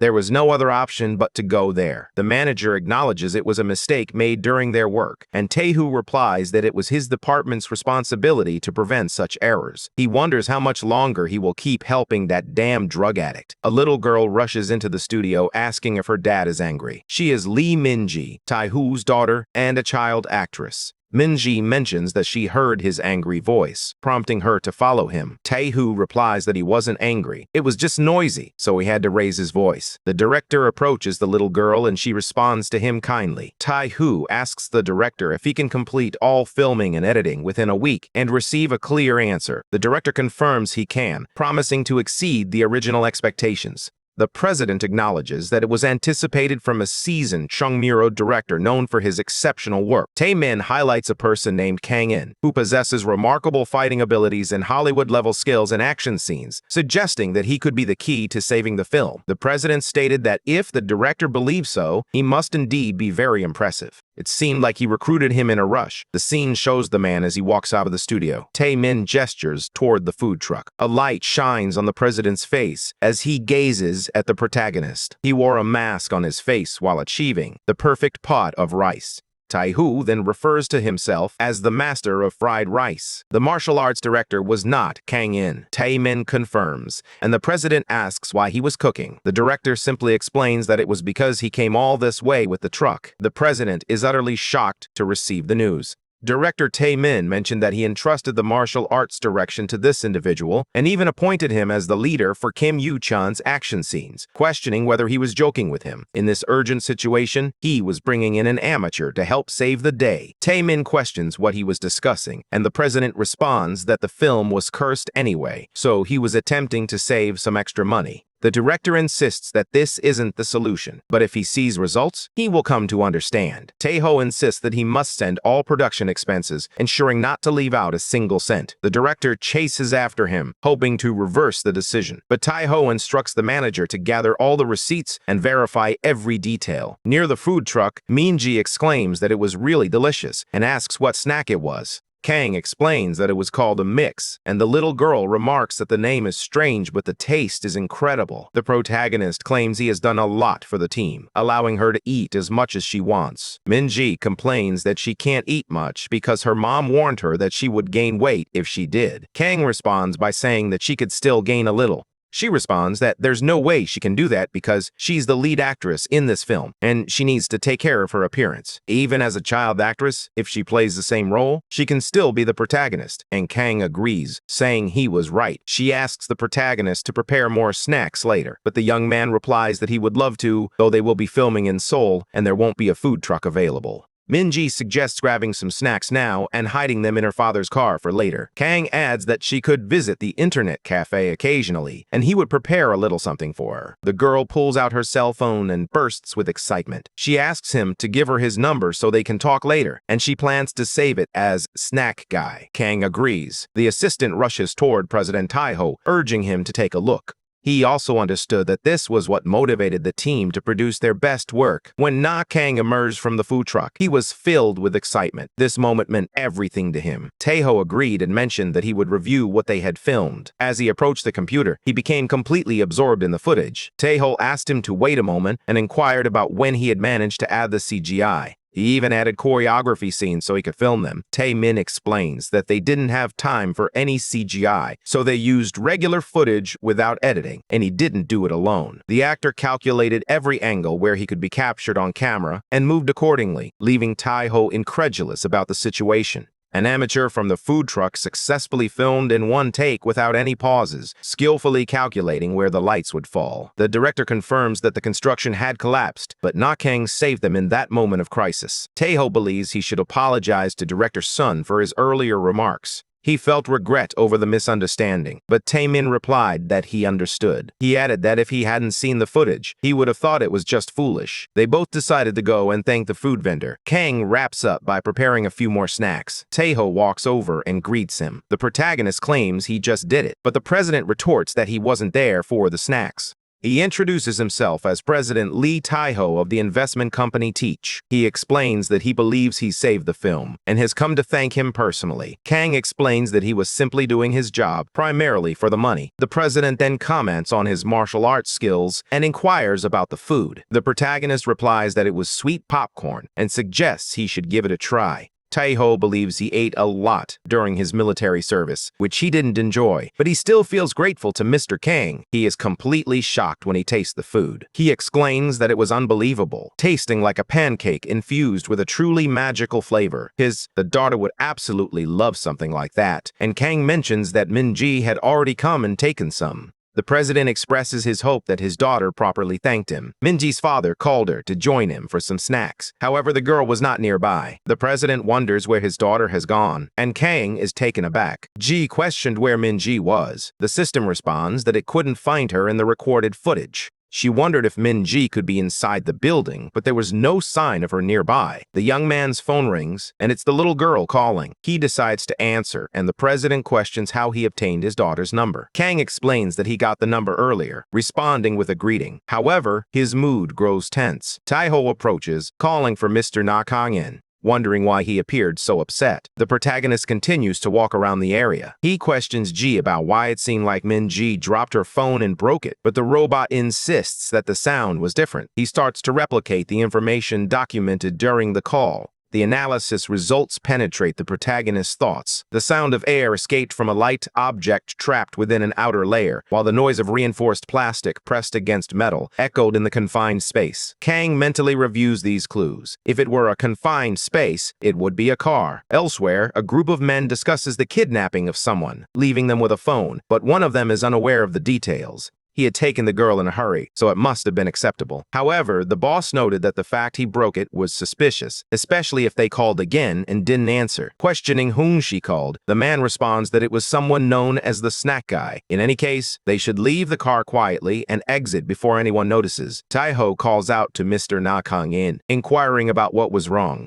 After receiving a call from his daughter, he grew serious and fell silent, wondering why he felt so nervous. Ji analyzed the situation and realized that the individual rescue mode had been activated upon noticing Minji's bag on the ground. The girl's backpack and snack were positioned in front, and the tracks led to the black car parked in the corner of the lot. Kang looked on coldly and then began to run as the president shouted his name. The group fell silent upon noticing the backpack on the ground. He claims it was his. He raises his head, wondering what it could be. The bandit's driver is taken by surprise. He then informs his boss that someone was approaching, and the man shouts that he is an insane bastard. He was reporting this calmly, but he needed to speed up the car soon. The car speeds away, and GN insists that it was definitely the enemy. Kang acknowledges that he had noticed the agent. The AI comments on the impressive equipment for handling vehicles and suggests that he should use the plate. Kang grabs it with his hand, using his strength to lift it off the ground. He moves forward as quickly as possible, while the kidnappers remark that a man is chasing after them. Their boss questions his sanity, wondering if he truly believed he could capture a car simply by running. Yet sometimes, someone does the impossible. In this case, he should accelerate the car even further. Minji looks back, reflecting on the snack vendor, her father, and her mother. The driver informs his boss that he is finished. The man claims he likely got exhausted and collapsed, so they shouldn't worry about him and should just keep driving. The protagonist leaps from the ground, advancing at superhuman speed. The kidnapper's boss is left utterly speechless upon witnessing this. Kang stands on top of the car, startling everyone around him. He spins the plate in his hand with remarkable dexterity, embedding it in the middle of the car, causing the kidnappers to scream. They want to understand what just happened and how this bastard ended up there. The boss orders to drive and take that lunatic down quickly. Kang instructs Ji-yeon to find a way to stop the car, while the artificial intelligence advises him to check the bumper. If he pierces that area vertically, the engine will stop immediately. Kang takes the plate out of the car and grips it even tighter, embedding it directly into the car engine. The kidnappers gaze at him in fear. They call that man a lunatic while Kang simply stares at them. The boss says this guy wouldn't let them leave and suggests they hit the brakes to throw him off. The driver simply follows the order. The protagonist is thrown off the top of the car. Minji cries, fearing she might lose the snack guy. The onlookers from a distance are stunned, calling for Min Jae and Mr. Nakang-in. The kidnapper's boss laughs at the protagonist, taunting him about the emergency brake. He warns that if he continues to act so rudely, he risks losing his life. The protagonist executes a flawless acrobatic maneuver and lands perfectly on the ground. Looking directly at the kidnappers, Ji-yeon states that he successfully disabled the vehicle's brakes. The driver claims that the guy had been thrown a considerable distance, yet nothing happened. Then his boss orders him to speed up the car and hit him so they can escape the area. However, their car remains stationary. The boss becomes furious, demanding to know what he was doing. He then realizes that the man had been aiming at the car's engine from the very beginning. He starts hitting one of his subordinates, commanding him not to just stand by, but to go and take that man's life. He continues to hold the child in the car. Both leave, calling Kang-in a bastard, wanting to understand what he truly is. The protagonist simply replies that his identity is Batman, but they do not understand the reference. The protagonist continues to advance. He mentioned that it was a name from outside Korea and then kicked one of them. The man is thrown far away by the force of the impact. Groaning in pain, the protagonist approaches the car as the driver gets closer. He draws a knife, claiming it was too fast for his eyes to follow. Kang delivers a powerful strike to his chin with his heel. He backed away while maintaining his fighting stance. He quickly walks toward the car. The boss inside the windows calls out for God. Overwhelmed with fear, Minji tries to speak, but her mouth is covered. The boss questions whether he believed he was scared simply because he had managed to subdue everyone at once. The protagonist touches the glass and reassures Minji not to worry, promising that he will save her. The little girl's eyes light up at once. Kang inquires about the plan to subdue the kidnapper, and Jian proposes either jumping into the car to persuade him or luring him out. The protagonist decides it would be wiser to lure him out and confront the situation, ensuring Minji remains safe. Jian then urges him to step away from the car. To lower the enemy's guard, they must distance themselves as much as possible, knowing the enemy won't approach until he feels secure. She recommends maintaining a distance of 15 meters, prompting the boss to question why he was retreating and whether that indicates he won't launch an attack. He realizes he needs to get out of there quickly before they reach him. The boss opens the door, cursing at the world, while shouting for them to get a car and placing a knife near the little girl. They were warned not to call the police if they wanted to keep the child safe. Kang thinks this was a despicable character. Taiho cries out, desperately calling his daughter's name. He urges manager Kim to hurry and instruct this guy to get the car. He runs toward them. He shouted that he would give up the car, but warned that if he laid a finger on Minji, he would destroy his entire lineage. The boss believes that's the end and, with a sick smile, accepts. He instructed him to bring the car himself while the manager contacted the sir. The subordinates wonder if they should call the police, but ultimately decide to do so in secret. Taiho steps into a luxury car, his thoughts focused on his daughter. She reassured her that daddy would come to her soon and that she just needed to wait a little longer. The man drives directly toward the enemy. Ji-young warns that providing transportation for the enemy increases the chances of him escaping with the victim, to which Kang replies that he is aware. Taiho opens the door, announcing that he brought the car and is ready to go. He shouldn't lay a finger on his daughter. In her mind, Minji cries out for her father. The kidnapper instructs the president to raise his hands and approach calmly, breathing heavily while pointing a knife at him. Taiho steps away from the car as the killer continues on their path, but the president realizes the gravity of his actions and begins running toward them, shouting that his father will rescue little Minji. The kidnapper warns them not to come, stating that he would seriously harm her without hesitation. Kang is taken aback as he witnesses blood splattering from a distance. Taiho and his friends embarked on an adventure that would test their limits and strengthen their bonds. As they faced various challenges, they learned the importance of teamwork and resilience. Each obstacle brought them closer together, revealing their true character and determination. Through laughter and hardships, they discovered that the journey was just as significant as the destination. Minji is shocked. They watch as the kidnapper collapses to the ground, dropping his knife. Kang had thrown an object from a distance, believing it to be a direct hit. Jian realizes that the enemy was struck by a long-range weapon, a stone. The president rushes toward his daughter and embraces her. As he removes the tape from her mouth, she breaks down in tears.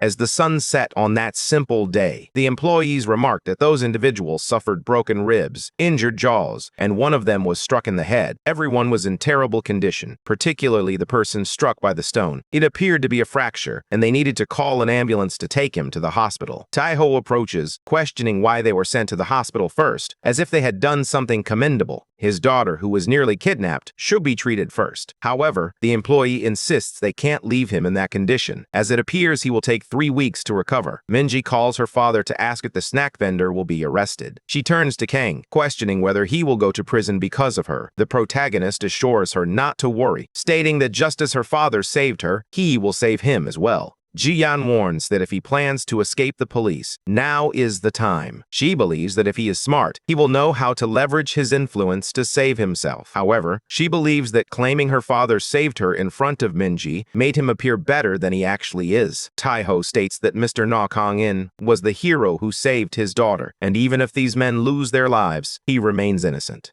The man insists they need evidence, but the president counters that they were on the mountain, and there was no way something like that could have happened. Suddenly, director Tae-min appears behind him, stating that he has it. He had the recordings of his film, but he possessed something far more valuable than just camera footage. Sharing the video with everyone, the employees were astonished to see that the faces of the kidnappers had been captured clearly.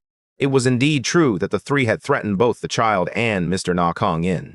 The employee wonders how he managed to capture the footage, and Tae-min explains that the place was filled with cameramen, ready to roll as soon as something happened. Na Kang-in emerged as the hero who saved everyone, and was completely innocent. Ji-yeon lets out a sigh as she concludes the escape protocol. Taiho approaches, stating that even if the leader of the kidnappers ends up lifeless, there would be no punishment for Mr. Na Kang-in. If anyone attempts to penalize him after viewing the footage, it will only highlight the effectiveness of his public relations team, as his officers will be brimming with excuses. Kang walks away, mentioning that it was close to dinner time and reassuring them that they shouldn't worry because he won't run away. Later, at the food truck, the protagonist begins preparing a chocolate cake. Mi-jin asks if he made it, and Kang replies that he knows she doesn't eat much, but she should try a little. Ji-yeon explains that tactical design boosts allies' morale. The protagonist encourages her to give it a try, insisting that it is delicious. Taiho mentions that Minji was too shocked earlier to eat a snack and asks if it was good. He then pleads for a piece, claiming it was better than the cookies they had before. The president wonders how the chef achieved such a dish, expressing his desire to recreate it at home with Minji. However, the food truck chef insists that it's not something an average person can replicate.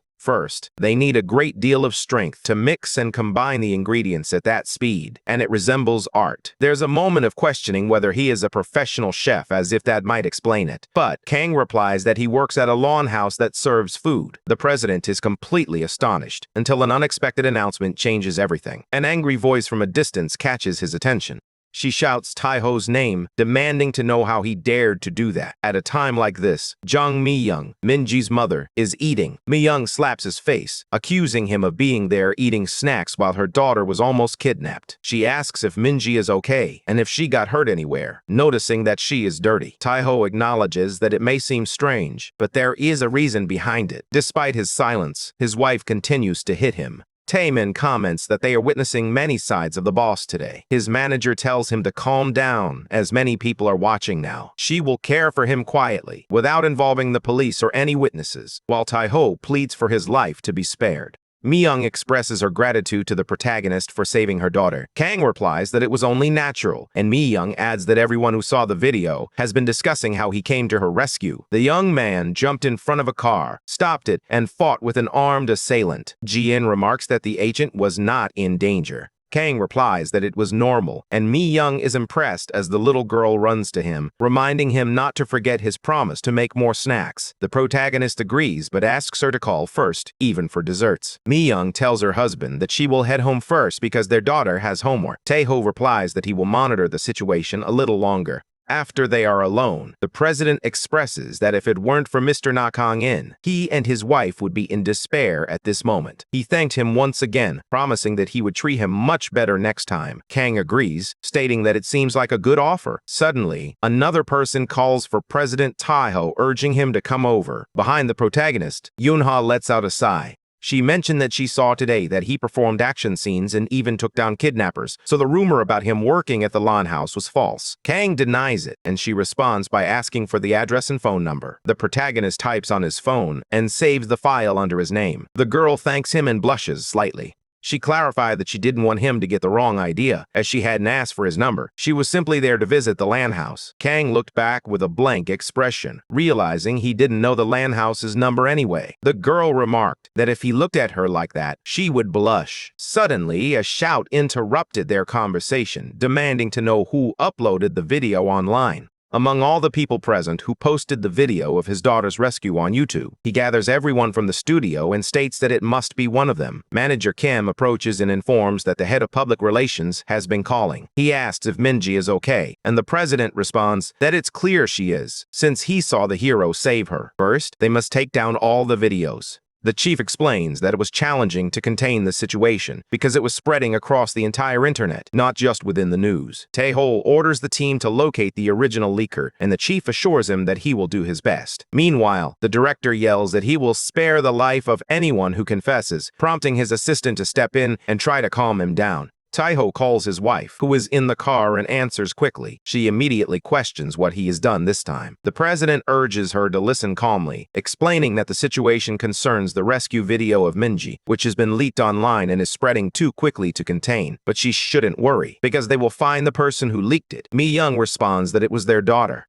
The president is left utterly speechless upon hearing this. Mi-young explains that when she saw the video earlier, she felt excited because the snack vendor appeared to be a hero, so she decided to share it online. She emphasized that this hero deserved to be widely recognized, and Mi-young agreed with her. However, they were left questioning where the problem lay, until director Taemin called for the president, expressing his disappointment in him. Taeho tries to calm him down and asks him to listen, but the director insists he can't rely on him. The following day at the internet cafe, the girls remark on how crazy everything has been. It resembled a promotional video for a movie, and if someone were to jump onto a car like that, it would likely cost them their life. Yoon-seo invites Rem to watch the movie when it comes out, and Rem happily agrees. Sonwon then asks if he can join them. Arya mentions that, regardless, that guy resembled Kang-in. Yunso replies that the quality was too low to see clearly, but the body's shape was similar. However, there was no way he would appear in a video like that. Her friend agrees, noting that even if it were Kang-in, it would still be too much. Regardless, she wants to know when he will return because they miss him. The protagonist dons a mask and a cap to conceal his identity, landing several kicks on actors portraying armed thugs. He ducks behind a post to avoid the gunfire. Then, it advances with surprising speed and delivers a kick to the face of the armed opponent. Kang strides purposefully toward Yunha. The girl gazes at him with a bright expression, and the director cuts right at that moment, switching the protagonist to actor Kim Yoo-chan. The movie begins anew, and the actor wonders if the poor princess was unarmed. The director wraps up by thanking everyone for their hard work, commenting that Kang-in's action scene was perfect. It was noted that when Yunha looked at Yoo-chan, her eyes conveyed a different emotion, and her expression had transformed. Yunha responds, noting that the director must be tired from staying there all night. Taemin runs toward the protagonist, expressing his gratitude for the smooth filming process. Then, he asks if everything is okay for today, and Tayo replies that yes, the action scenes are scheduled for tomorrow, thanking him in the process. The protagonist inquires about the status of Minji's rescue video, prompting the director to begin explaining. The video had gained international exposure, and news was spreading rapidly. However, oddly enough, many people believed it was just a trailer. As a result, witnesses were silenced, and the narrative shifted to reinforce the idea that it was merely a promotional clip. Kang asks if the gentleman is okay. Taiho reflects on how a father might feel knowing that the rescue video of his daughter has become the most viewed in the world. He expresses his gratitude once more for their success in making the movie, and the director notes that they completed the additional filming ahead of schedule. Shin Eun-ha was initially a supporting actress, but when the script changed, she found herself cast as one of the protagonists, leading her to reflect on her new role. Taeho expresses his desire to buy some drinks for the protagonist today. Eun-ha and her team had worked hard as well, so they all went together while the director stayed behind to handle the editing. Ji-yeon asked the protagonist to accept, reminding them of the promise made earlier, and Kang agrees. The artificial intelligence remarked that it appeared to be a very expensive place. The drinks were enjoyable, so he should feel free to indulge as much as he likes. Ji-yeon remarks that this robot is surprisingly wild. Eun-ha grabs a bottle of drink and asks for Kang's glass. Yoo-chan says he will pour the drink for him first. Both argue over who will pour the protagonist's drink, as they each feel indebted to him. Meanwhile, President Taeho fills his glass, and Kang expresses his gratitude. The president begins to share that he has always dreamed of being a film director. Since high school, he had been involved in the industry and even filmed a few independent projects, but they all turned out to be disasters. After creating several unsuccessful films, he recognized that he lacked talent in that area. When his father invited him to join the family company, he decided to shift his focus to production. Yoo-jun encourages him to stay positive, reminding him that he has still found success in the industry. In response, Taeho asserts that everyone would be in his position. If the film had failed, his company would have been in jeopardy, and Kang suggests that perhaps it was because he didn't work for his father. Taeho reveals that his father owned a well-known military equipment production company in the industry. His father had provided some funds to the company and would never sell their support. To be honest, he invested $10 billion in this film and used the funds as collateral. Yunha questions this, and Taeho responds that if the film fails, he will beg his father for help, but he will do so while being hit with a golf club. She is shocked by this revelation, considering he was over 40. The president responds that those funds should never have been touched in the first place. Yoo-chan states that the man was ambitious, prompting the president to question whether it makes sense for the film to fail. That was why he placed bets and made investments on his own, constantly thinking about that dependent who got on his nerves. They questioned whether his father's company was well known and what its name was. Upon hearing the name Iron Qigong Engineering, Jian informs the agent that their data contained information related to it. They produce combat equipment used in some regions in 2082, and their data indicates that the 2024 model was the last one made. He questions this, and Jian explains that while it was old, it remained the primary means of combat in some regions. Used products were traded at high prices, and Iron Qigong was considered expensive military equipment. Com wonders how it could come to a halt after 2024. Suddenly, they are set to go bankrupt this year, which would be quite unusual. The substance incident, the construction collapse, and Minji's kidnapping may all be interconnected.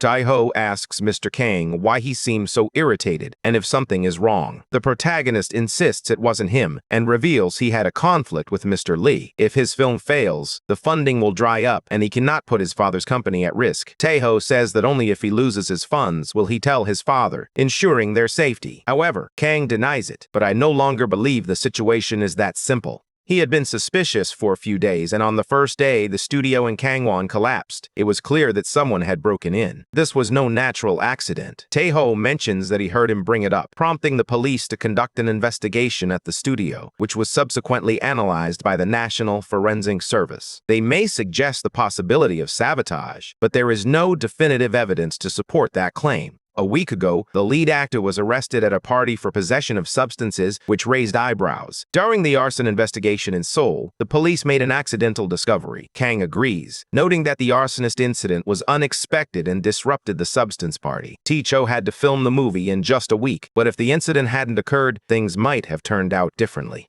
The incident occurred before the film's release. If they had delayed the release of the party report, all the negative consequences could have been avoided. Yoo-chul expresses that his film wouldn't be able to cover the costs for the cinemas, and as a result, he would be let go after its release. Kang states that if the film fails, his plan is to ask his father for help. Tae-ho agrees, adding that he would send money to safeguard the funds. The protagonist suggests that if it is someone's plan, his father's company would also be affected when the film fails. Iron Chi Jinggang Engineering finds itself unable to assist Lee's company, and Tae-ho believes they are incapable of providing help. Even if that's the case, he will use all his connections, and if necessary, he will sell the company to keep his father's funds safe. However, Kang suggests that if Min-ji is kidnapped, it could change everything. The man is taken aback by this revelation. He continues by stating that Mr. Tae-ho would have to share his funds, believing he wouldn't simply lose 10 billion. If his daughter were kidnapped, he would face the collapse alone, and all his connections would be powerless to assist him. Yoo-chul explains that the reason for the kidnapping was to drive Mr. Lee to the brink of insanity, making it easier to manipulate the funds. Tae-ho explains that he hadn't planned to go to the studio that day. Kang adds that he went there regardless, and ended up collapsing on the first day. The president agrees, and Kang reveals that the person who collapsed the studio was familiar with Mr. Lee and Min-ji on that day. Yun-ha questions whether he is suggesting that someone caused a collapse in the studio to hurt her. Kang responds that they were targeting a specific incident. If someone were to get hurt, it would create chaos, making it easier to kidnap Min-ji. The girl suggests that if they investigate the kidnapping, they might uncover the person responsible. Kang responds that it won't be easy to handle. At the police station, they express frustration, saying that this guy doesn't know anything. The three thugs were sitting in chairs. The policeman mentioned that he heard about a kidnapped girl who is the daughter of a billionaire. However, since the mountain area lacks surveillance footage, they were unable to capture him or determine who spread the rumor. His colleague replies that no one knows for sure, only that someone from higher up had ordered it. They must investigate this immediately, as there is no footage from the area. Back at the restaurant, Kang discusses what would happen if the film fails. They should view it as an intriguing story. Yoon-ha mentions that it was not only impressive in terms of action, but also remarkable for its writing and scenarios. They joke about who will be the protagonist in this film, but Tae appears completely apprehensive. A few hours later, they finish their drinks and contemplate whether they should continue drinking. Yoo-chan bids farewell to the gentleman as Yoon-ha walks alongside him.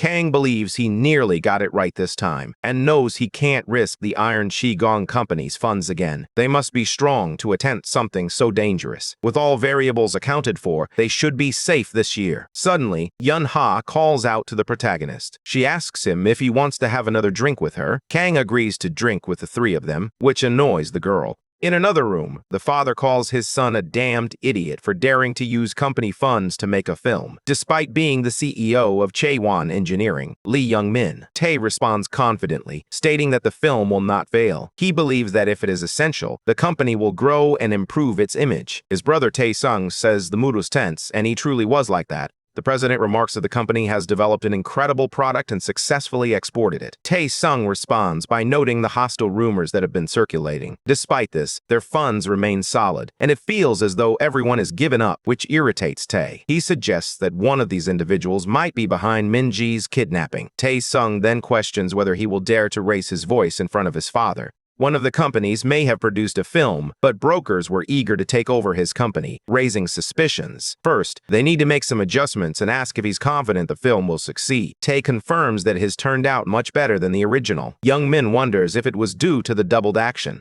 The president responds that the faster filming of the movie is thanks to Mr. Na Kang-in, emphasizing that it was all because of him. Tae-sung claims he was simply skilled at praising actors, while the president insists he was anything but ordinary. Young Min states that if his company were performing well, they could take on any external threats. Tae-sung agrees, noting that they would be able to defend themselves effectively. The CEO summons his son. He warns that if he touches the funds again, he will disinherit him. Tae agrees, believing it won't happen again. They believed it was due to Mr. Na Kang-in. Tae-sung instructs him to recruit the action actor and secure a role for him in as many films as possible. He adds that if he can assist in this endeavor, he will be compensated once more. He states that Mr. Na Kang-in was already at a level beyond which he could offer a role. At the internet cafe, Yoon Seo receives an invitation to the premiere of a film titled Sunny Day. She replies that she's unsure and doesn't have time today. However, Kang reassures her not to worry if she's busy. Aram has questions about her and Sung Hwan does too. The girl claims she was fine, while newcomers began working alongside them. Meanwhile, the cleaning robots are proving to be more effective than he is. The promotional video they recently watched featured the film in which Mr. Kang had participated, and that's what happened. It's no surprise that it looks so similar to Kang-in that promotional video. Since this is their debut work, they will certainly go see it.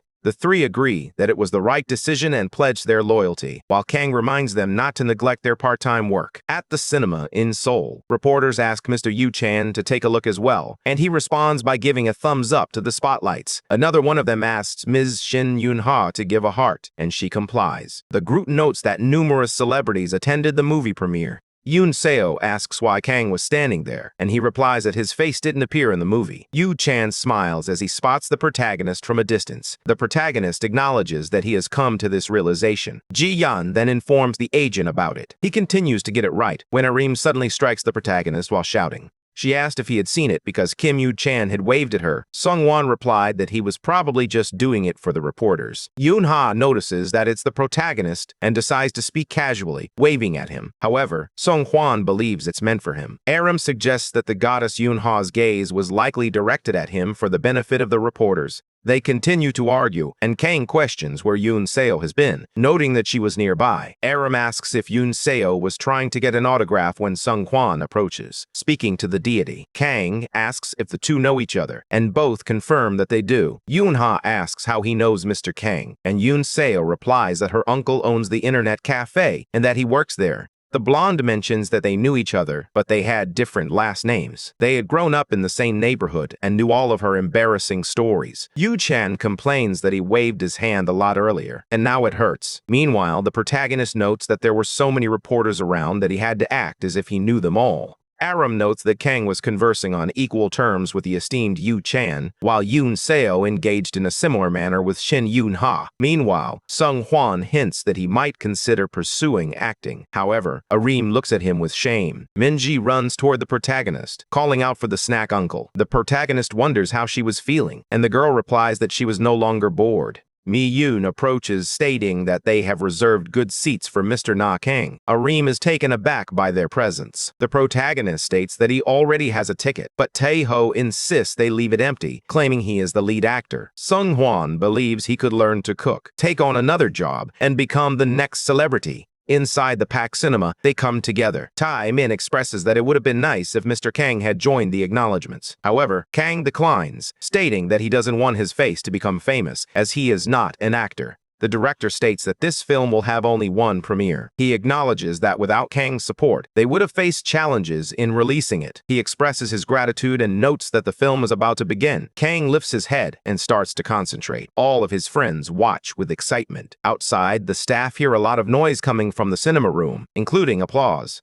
They noted that the audience was participating together, which is unusual since they typically watch quietly. However, this film was different. It was fun. The cinema stage lights illuminate, signaling that the film is concluded. A person stands up and claps in response to the film. Ji-yeon expresses that without their assistance, they would have completed only an ordinary job. However, the quality improved significantly. Kang remarks that it was fun. The audience remarked that the film flew by in an instant and was truly incredible. Now, the stage interview with the actors will begin. Taemin expresses his gratitude to everyone for attending and watching. He is about to confess his feelings about the work to the audience. The scenes depicting the collapse in the studio were genuine. If some members discover this, they may claim it wasn't appropriate. However, he assures that they did not act with any intention to deceive and simply used the footage with everyone's consent. It was clear that no one was hurt, and if there had been any casualties, they would never have used it. Kang believes that public opinion may deteriorate further, and it's an issue the public relations team will address later. A reporter introduces himself as Kim and asks Yoon-ha if she received treatment for the incident, noting that she appeared shocked in the film. The girl states that she was completely healthy and was rescued safely. He asks about Yu-chan, and the response is that he probably wouldn't be in this world if he had been hurt.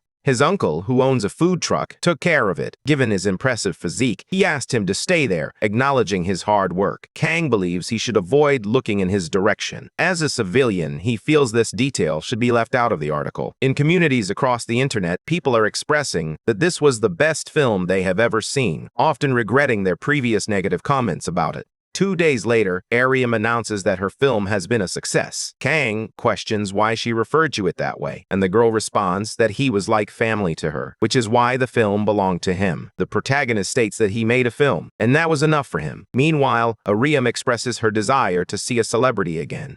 He complains that he was busy with other matters, and she questions what he was doing as the boss at the internet cafe. The protagonist explains that it was a special mission for the Union of Earth. Ariam stares at him and declares that he is definitely crazy. Elsewhere, Taeho bursts into laughter, filled with happiness. They expressed confidence that they had succeeded, and the director assured them that everything would work out. There was no doubt that his film would resonate with the audience, and he was confident it would achieve 10 million admissions. Taeho mentions that it won't take long at this point, and that Taemin will become a viral director with 10 million views. The performance on the first day was so disappointing that he nearly cried as the theaters were empty. However, now he feels very happy. Taemin mentions that for the next film, he is considering a full-scale action genre. He believes he has expertise in romance, and he feels the action in the film is excellent. However, the director mentions Na Kanggin's name, noting that if they have him on board, they can bypass the script work. Taeho calls out for the director. They ask if he wants to sign on to the film with them, offering generous payment and the promise that the action will help boost the film's success. The director agrees. The president asks if he has spoken with Mr. Na Kangin, and Taemin replies that he will try to reach him now. Kang receives a call on his cell phone. Assuming it's an unknown number, he hangs up. On a radio show, the host announces that they will be welcoming 2 special guests from the film's Sunny Day. They welcome Kim Yoo-chun and Shin Eun-ah, asking how they feel about the recent surge in popularity of Sunny Day. The young man responds that he has been busy with interviews. The radio host then comments that the building has collapsed. Yoon-ha confirms that she was not in danger, and the stuntman successfully dodged all the metal.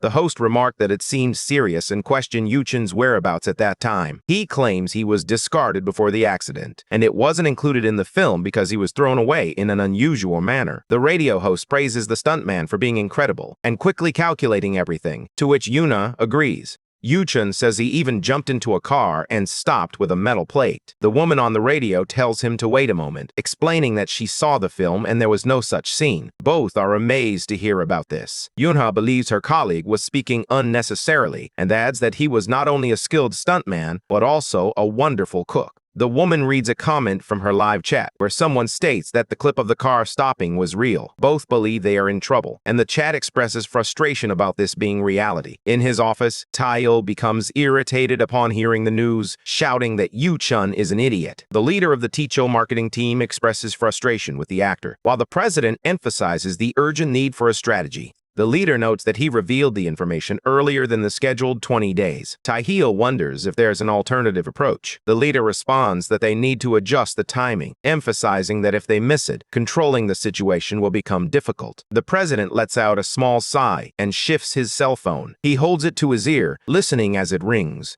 Kang responds, and after their conversation, he mentions that they revealed the information earlier than expected and reported it on the day of the incident. He believes it might be luck, but Taeho replies that he was a hero. However, it was the company that would handle the situation. They will present this video as something impressive rather than serious. Instead of placing blame on Minji, the focus will shift to how cool he is. The protagonist tells him to go ahead, but asks that he not mention his name in the credits or any interviews. After a short break, they return with part 2, followed by the music. Yu-chun expresses his frustrations about the team leader and offers multiple apologies to him. If there's something he can do, he should just say it, because he is willing to give anything. The leader urges him to reveal everything. He was urging him to describe the incident as clearly as possible. They had planned to reveal this in 20 days, but now they must do it immediately, and the CEO has agreed to proceed. Yoonha warns that they are about to begin, and Yu-chun agrees, stating they won't mention Kang. The radio host returns to the program, noting that the comments were pouring in. Yu-chun mentions that he will discuss what happened, as he didn't have the opportunity to explain earlier. On the first day they began recording in the studio, a real event unfolded when some kidnappers attempted to abduct Minji. Yeon is taken aback, believing they have chosen to drop the bomb at this very moment.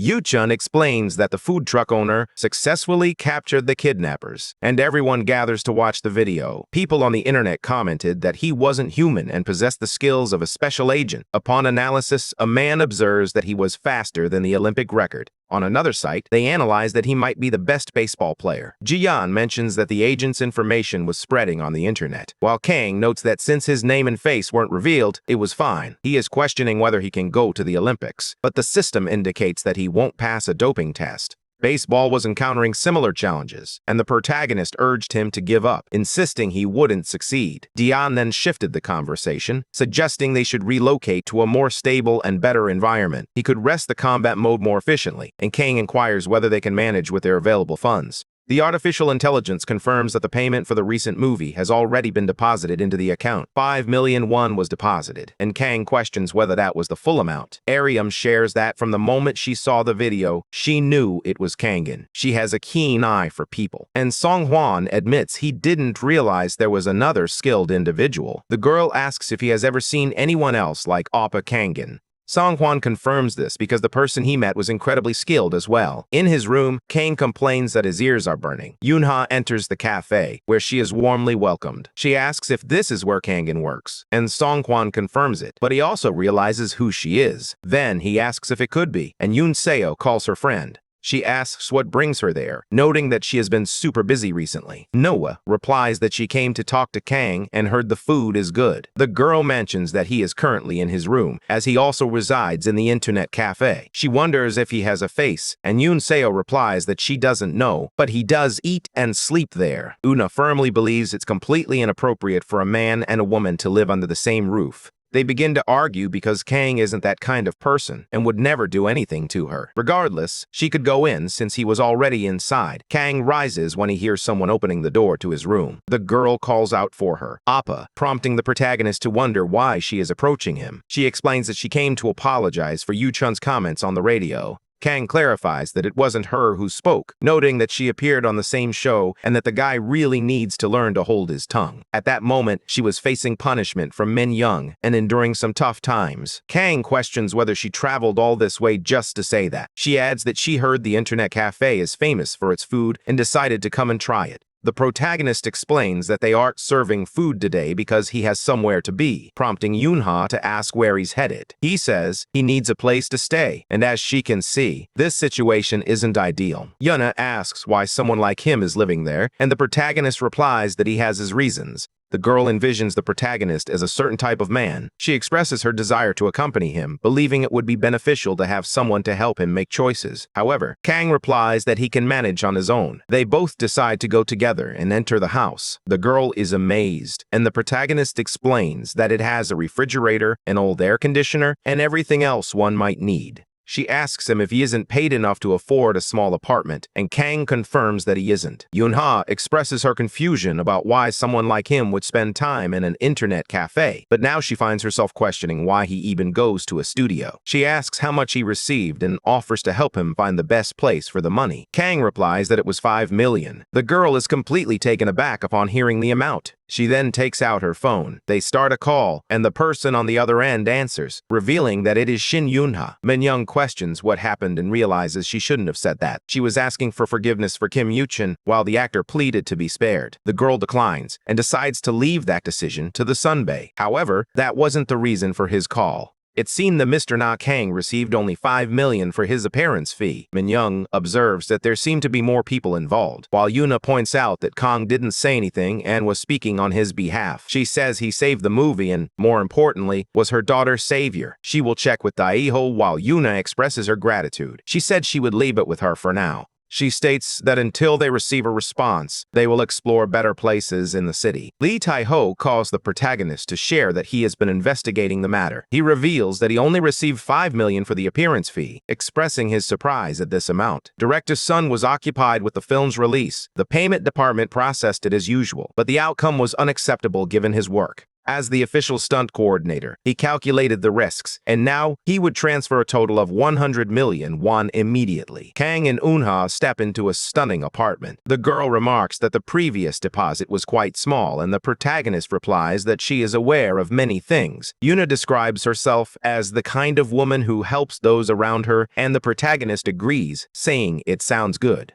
Jian states that she will ensure a clear line of sight to potential enemies, and if they install curtains, they can block any observation. Yuna asks what Jian plans to do with the remaining 5 million, and Jian suggests that they need secure mobility, making it a good idea to buy a car. He decides to buy a vehicle, and the girl suggests she knows a good place. However, with 50 million, he should opt for something luxurious. The protagonist turns to Yuna, wanting to understand why she continues to help him, and if she happened to have the girl pinned against the wall now. The girl blushes and asks why he is inquiring about that. Kang expresses his curiosity, while she continues to offer her assistance. Yuna explains that she was an actress who happened to have a free schedule and appeared there confidentially. She insists she would have helped regardless as they are friends. In response, Kang concludes that it was a no. His ears were turning red as he joked, all while thanking the girl for her kindness. Una is taken aback upon hearing about. She states that she won't help him if she hears anything like that again, and Jian believes it was due to her influence, not just Yuna's. The girl recalls that on that day, if she had been struck by the iron, she could have been injured or even worse, but he saved her and survived. She wouldn't be alive if it weren't for that accident, and to be honest, she believes it was a blessing in disguise.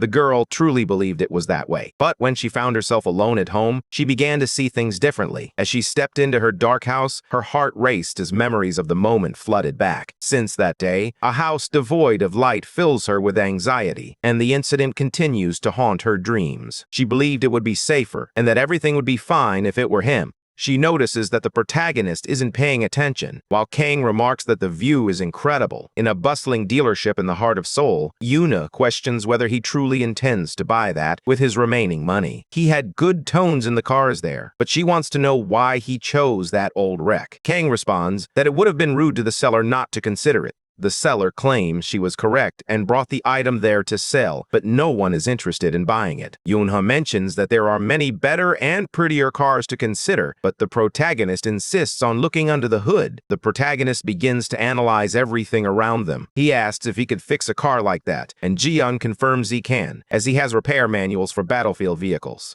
The protagonist mentions that this model is 80 years older than him, and the AI reassures him not to worry. Once he repairs the electrical and fuel systems, everything will function properly. Kang mentions that he liked it, and Yuna responds by saying he could get a better car, offering to lend him some money if needed. The seller questions whether he truly wants to sell, noting that the engine is in terrible condition and that he won't take responsibility for it. Despite this, Kang understands the situation and remains determined to sell. They agree to make a deal, leaving Yunha completely shocked. In a public men's restroom, the protagonist asks Jiyeon if it might be better to fix the car in the parking lot of the new apartment. The artificial intelligence responds that this could raise suspicions with the neighbors, to which Kang replies that it is a great location. He had already identified a prime location to serve as a base and had recently finalized several deals. He had gathered the necessary information while accompanying him. The protagonist then asks if he noticed anything while they were on the bus and comments that it was a good job. Jaehyun suggests they should simply take the necessary parts and make the repairs on site. In a location farther from Seoul, Yuna inquires about where they are. He was bringing a broken guy to this random place, and the protagonist insists that he shouldn't refer to his car that way. The girl complains, questioning whether he signed her up for a horror movie without telling her and brought her there for that reason. However, Kang denies it. The door swings open. They find themselves in a strange place. She questions what this is and whether he was planning to fix the car there, to which Kang agrees. Yoonha asks if he knows how to fix the car and whether he needs a mechanic's license. However, Jian argues that his manual repair skills are superior to any formal certification. The protagonist responds, telling Hans that NeoTube teaches everything. Yoonha then questions whether he was joking. But what if it explodes? He thought he would come back to life and be saved, but the protagonist reveals she assumed they would go together. She wants to know where this place is. Kang explains that it was a metal shop, but the place has since closed because the owner retired. He decided to rent it for a year, and the girl questioned whether he was serious about it. Kang lifts the car hood. He slipped a red glove onto his hand. The girl is taken aback by what she sees. The protagonist questions why she isn't leaving and if she intends to follow him for the entire day. She wonders who was following whom since he was the one who brought her there. Kang expresses her confusion, stating that this situation is infuriating. The girl decides to leave and tells him not to stop her. Even if he gets bored, it's not her problem. Kang responds by pointing out that they are in the middle of nowhere. She replies that she will simply call her manager. However, the signal was unreliable because they were deep in the mountains. She wonders if she is trapped there, and Kang tells her that at night, ghosts also come. The girl trembles with fear. Kang reveals that he has been planning this for a long time. She questions why he brought her to that place. The girl trembles with fear, insisting that there's no way. She asks him not to do this because she's not ready. Kang tells her to stop and to stay quiet instead of screaming. She agrees to help fix the car, but the girl insists she doesn't want to get dirty. Ji Yin warns that he will demonstrate how to fix it, starting by removing the components in the specified order. Eunha complains that he found it annoying to do it himself, while Kang responds with her thoughts on the situation. The girl questions why he doesn't specify the order in which he will disconnect it, recalling a scene from a movie where someone disconnects the equipped precision. Kang reassures everyone not to worry, stating that he remembers all the steps. She remarks that the protagonist has an incredible memory. Ji-in adds that it was indeed his memory, while Kang advises him to stop responding to everything. Yonhan notes that his hands moved with precision and speed, almost as if he were a machine. Kang finishes speaking and mentions that there is less than an hour remaining. The protagonist instructs his test doll to take the driver's seat, but she responds that there's no way she can do that, revealing that this was the true reason for bringing her there. He tells her to relax, assuring her that he has fixed it perfectly after calculating everything. Yoonha, however, questions whether it won't explode on the way. While driving, she notices it was simple and devoid of engine noise. He wasn't just skilled in cooking and martial arts, his car repair skills were incredible as well, and Kang finds him quite impressive. Yoonha wonders why they should rent this place for a year, especially since he fixed the car so quickly. If the apartment in Seoul they visited earlier served as his living base, this place would serve as his production base, where he also planned to manufacture the mission equipment, which was essential. The protagonist replies that she doesn't need to know. She asks where they are headed, and Kang replies that he will take her home. Yonha then mentions that she has a favor to ask. He wants to know how he installed the smart system so he can control it from his phone and if he can set it up in her house. Kang then suggests that she ask her parents about it. The girl explains that they live very far away, and the protagonist responds by calling others. She apologizes, explaining that she was scared. Lately, she has been dreaming about the scenario collapsing and has struggled to get any sleep. Jin believes it was a common symptom among soldiers in war zones, as they often dreamed about their entire time in the army. He states that rescuing civilians was a fundamental mission of the army on Earth. He is determined to help the girl in every way possible. He enters Yoonha's house and offers his assistance. She was informed that everything was ready and that she should turn off the lights to conduct the test. Everything goes dark. The girl starts fiddling with her phone, and everything begins to work shortly after, leaving her surprised. She thanks him, and the protagonist replies that it's no trouble at all. Just as he is about to leave, she asks him to wait, eager to know if her friend is hungry. She is determined to cook a delicious meal for him and promises to give it her all. She went to the internet cafe because she wanted to taste his food, but since she owed him, she didn't feel comfortable asking him to cook for her again. There is a restaurant she knows that she enjoyed, and the chef there was Jiuchil. Jiyan explains that understanding the local culture made integration easier. Although high-end restaurants were beyond his budget, he saw it as a good opportunity to gather information. The protagonist reveals that the artificial intelligence simply wanted to eat, leaving Yunha feeling puzzled. He replies that he hopes it will be better than his food, and that he loves it as well. The two arrive at an opulent building. Yunha mentions that this place is quite famous and asks if he has heard of it, but the protagonist shakes his head. She explains that securing a reservation wasn't easy, and it's not a place just anyone can visit.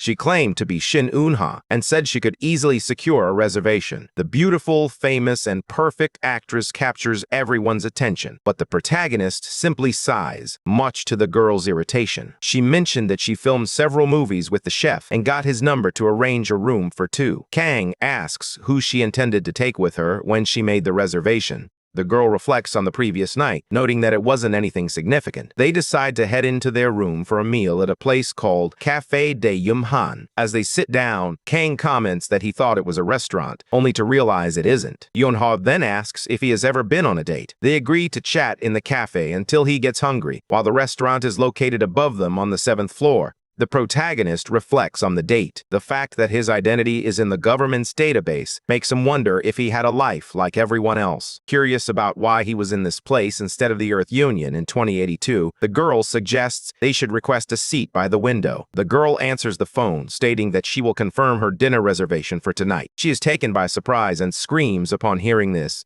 She wanted to understand what they meant by saying the reservation was canceled, as it couldn't be correct since she had made it just yesterday. Kang slams the phone on the table and questions what is wrong. Yunha mentions that someone more important than her arrived, leading to her reservation being withdrawn, but it was later canceled. The protagonist suggests they go eat gukbap or something similar, but she insists there's no way they can do that. He should stay there while she handles the situation, allowing her to understand just how important this VIP is. The people in the restaurant recognize Shin Eun-ha. The protagonist inquires about the coffee, and Ji-yeon replies that it was good. On the first floor of the restaurant, a palpable tension filled the air. The security guard was curious about the source of the noise and noticed a group of men nearby, wondering who they were. Unbeknownst to him, they were part of a sizable group of thieves. Suddenly, one of them rushed toward the security guard, striking him in the stomach with a knee. The security guard collapses to the ground. The thief reveals that their target is Penelope, located on the 7th floor, and for the time being, they will make sure each floor is secured. On the 7th floor, Yunha questions how the chef could have done this, noting that he mentioned there was a table yesterday.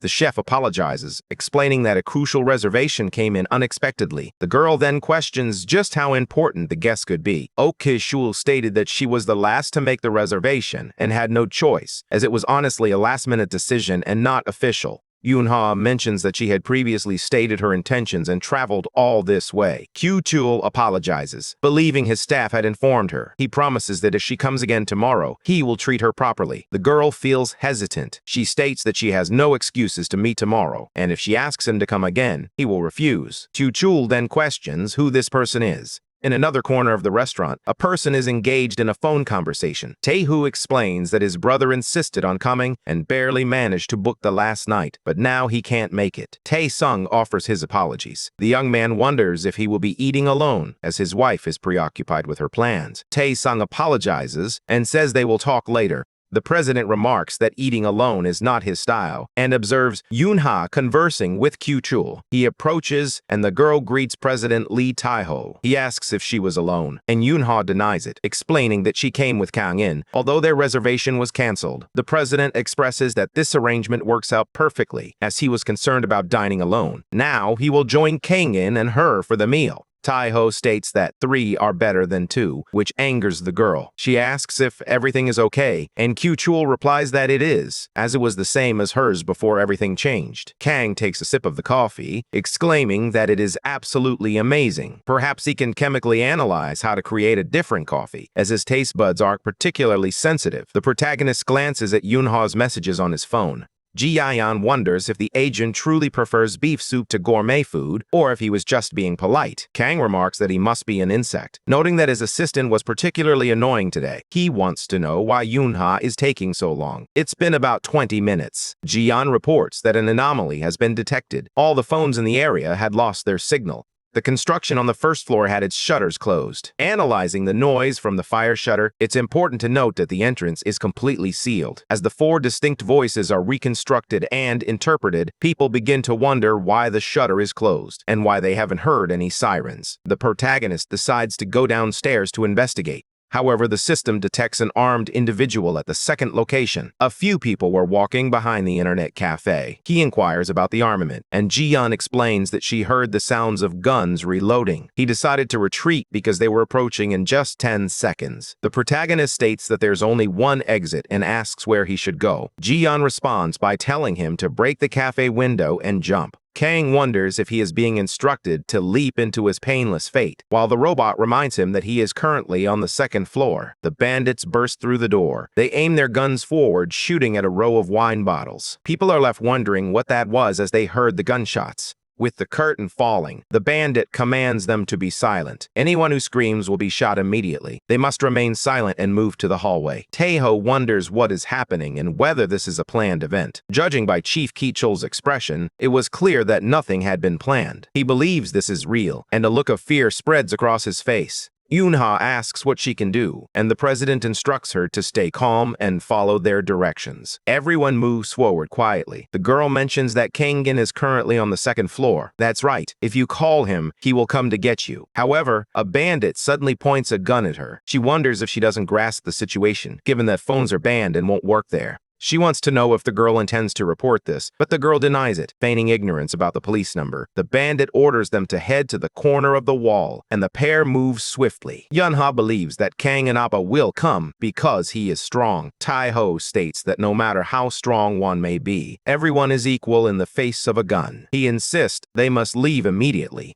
Kang continues to gaze at the second floor window, considering breaking free and escaping. He reminds himself that rescuing civilians is a fundamental mission of the Earth Alliance. Retreating is simply not an option. The bandits push open the cafe door. They point their guns and instruct them not to move, urging them to keep their hands up. The civilians are left completely confused upon witnessing this. It seemed like someone was confessing today, leading to speculation that it could have been an internet live stream. The bandits become irritated upon hearing the noise. They then open fire on a cafe window. People believe it was a real gun, and he repeatedly tells them to put their hands up if they don't want to lose their lives. Kong whispers to Ji to confirm the enemy's equipment. It was a 9mm semi-automatic pistol fitted with a high-performance suppressor. His ammunition was silenced, and the weapon itself was equipped with a sound reduction module. Kong states that with this advanced equipment, there were no thieves. Ji notes that the agent currently has no equipment while his enemy is heavily armed. Given this disparity, he believes the agent should escape. However, this doesn't seem like a tactical decision, leading him to wonder if there might be another reason behind it. Kong mentions that Yoon-ha hasn't come down from the 7th floor, and he assumes they took care of him before that.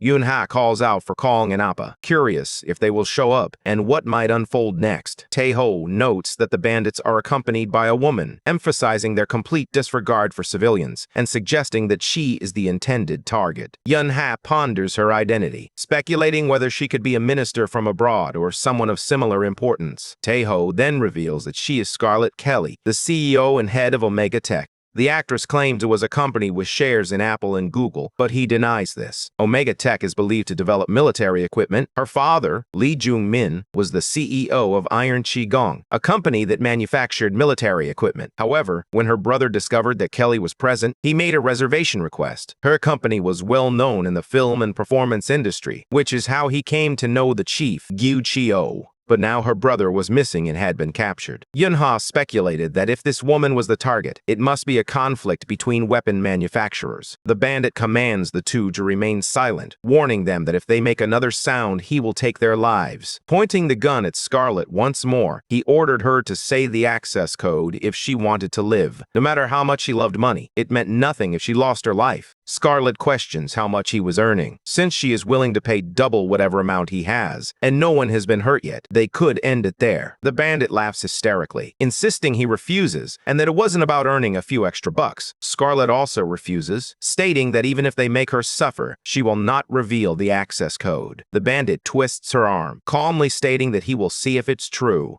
shooting in the midst of civilians, which causes, he claims there are many of them and he will take all of their lives. Scarlett feels a wave of apprehension upon hearing this. Jian reports that she detected two unusual sounds coming from a floor above, resembling the sound of a gunshot hitting glass, originating at least 3 floors higher. Kang believes that if the enemy fired twice, the first shot was likely a warning, raising questions about the purpose of the second shot. However, Jian clarifies that it was just glass breaking. The protagonist whispers that breaking glass felt more dramatic and was ideal for intimidation, all while hiding behind the shutter. A child lets out a sudden scream of fear. The bandit tells him to be quiet and asks if the mother can silence him. She attempts to soothe her son, telling Jinaman not to cry, while also calling out for her mother. The bandit keeps calling them bastards. He points the gun and warns them to be quiet, threatening to take the life of anyone who makes a sound. Jaeon cautions that the enemy will shoot civilians. The protagonist appears behind him and announces that the police have arrived. The bandit turns and asks a question just as Kang takes a deep breath and steadies himself, preparing for what lies ahead. He moves his hand back and forth, apologizing for not wanting to draw too much attention while striking an unusual pose. Kang states that children cry when they are scared, and shooting someone for crying is not a humane act. The bandit tells him to be quiet, while his subordinates inform their leader about the man behind the glass.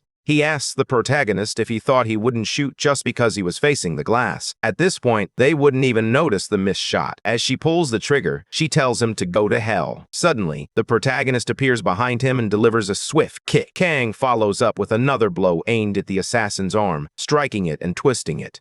The bandit groans in pain as his bone shatters. His weapon sails far away. The boss orders them to capture that bastard. While Kang weaves from side to side, Jian states that the glass panels are protective, featuring bulletproof capabilities that prevent penetration from those bullets. The protagonist leaps onto the table once more. He defended himself with it as the bandits complained that he was dodging every attack. The table is suddenly hurled toward them. Kang weaves through the assassins, moving swiftly to strike blows to their heads. Everyone stands still as the boss groans softly on the ground, cursing that bastard while gripping his weapon tightly. The protagonist watches this unfold. But then, something suddenly strikes him. Jian explains that he was demonstrating the bullet's trajectory and that he needs to dodge it. People are astonished. The shot grazes the protagonist's arm. He executes a maneuver to leap toward the dat. The boss wonders how someone can dodge every bullet. The protagonist delivers a powerful kick to the villain's head, sending him crashing to the ground. He holds his combat stance firmly. People express their gratitude to the man for his victory and thank him for saving them. It's impressive to think he managed to defeat those armed men so easily. Jaeon warns that children are approaching the agent. The boy asks if he is a superhero who defeated everyone all at once.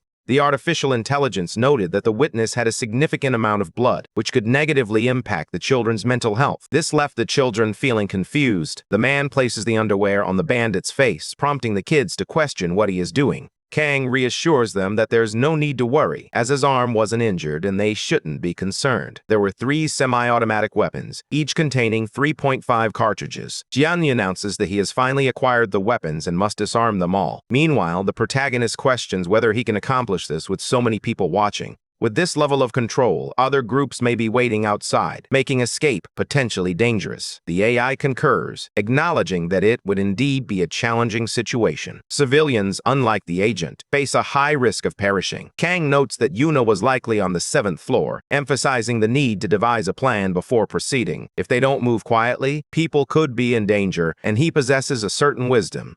The protagonist gazes at the masked men. They remove the masks from their faces. Jian observes that they appear to be outsiders, despite all 3 sharing the same ethnicity. They were outsiders who spoke their language fluently, and these individuals were likely planning to get. Jian states that their firepower is insufficient and suggests arming the civilians, believing it would be better not to engage in combat. Kang replies that it is no longer 28-2, and the AI requests to quickly review their cooperation. The protagonist asks if anyone has experience with shooting guns and requests 2 volunteers. Approximately 4 people come to an agreement on this. Jian warns that there may be enemies hidden among the civilians, so she must choose her actions carefully. Kang questions each person's role, and they respond that they were in the military. The protagonist chooses to leave it in the hands of these 2. Both have children, and while terrorists might plant spies among civilians, they won't involve children. Kang warns that he will check another area and instructs them to guard the cafe. Both agree to protect it with their lives.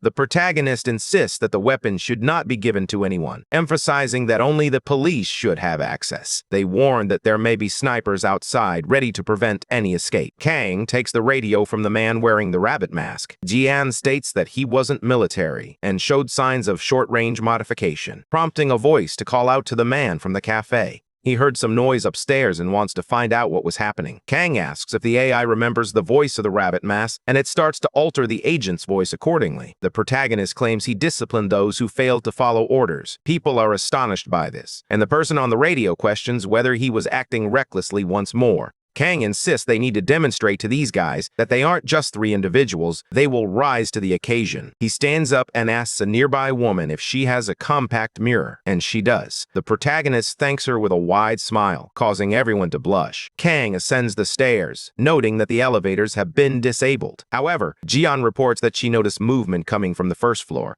A bandit wonders how he managed to control the civilians he brought along, while Jian activates combat mode in response to the suspicious presence. The thief claims that the people are amateurs and will be the first to check. Kang reflects that there were people in the cafe who were likely talking, but these guys have no way of knowing if their allies are amateurs. This suggests that they haven't been colleagues for long, and there was some hesitation on someone's part. The boss was likely on the 7th floor of the restaurant, and Jian warns that they will encounter the enemy in 2 seconds. Kang ascends the stairs and watches as the bandit climbs behind him, striking his face with such force that he is left knocked out on the floor. Kang positions a mirror next to the door and notices a guard walking by, humming a tune. If his hypothesis is correct, there is more than one person on the first floor, specifically a security guard. Without hesitation, Kang delivers a powerful blow to the guard's face, knocking him out cold. He groans as he collapses to the ground. Jian questions why he assumed they were enemies. The protagonist explains that they were using a modified radio, similar to the one the guys on the first floor had, and he was able to figure it out on his own. Jian remarks that if he had missed the punch, his opponent could have died, but he simply adjusted the angle. The AI begins to lecture, but the protagonist quickly interrupts, telling it to stop. Kang throws the security guard next to the other tied-up thugs. People wonder if he was able to take down 2 more, and the protagonist replies that it was nothing. He was a guard at the building, but it appeared he was attacked and lost consciousness, so they would allow him to wake up. The military questions whether anyone was on the first floor and hurriedly attempts to evacuate, but their efforts prove futile. Kang states that they used firearms and likely planted mines at the entrance of the restaurant. Moreover, he attempted to press the button in the security room, but there was no response. It seemed they had sabotaged it. That's how the person was taking control at the top of the stairs, managing the situation step by step, so they should wait there.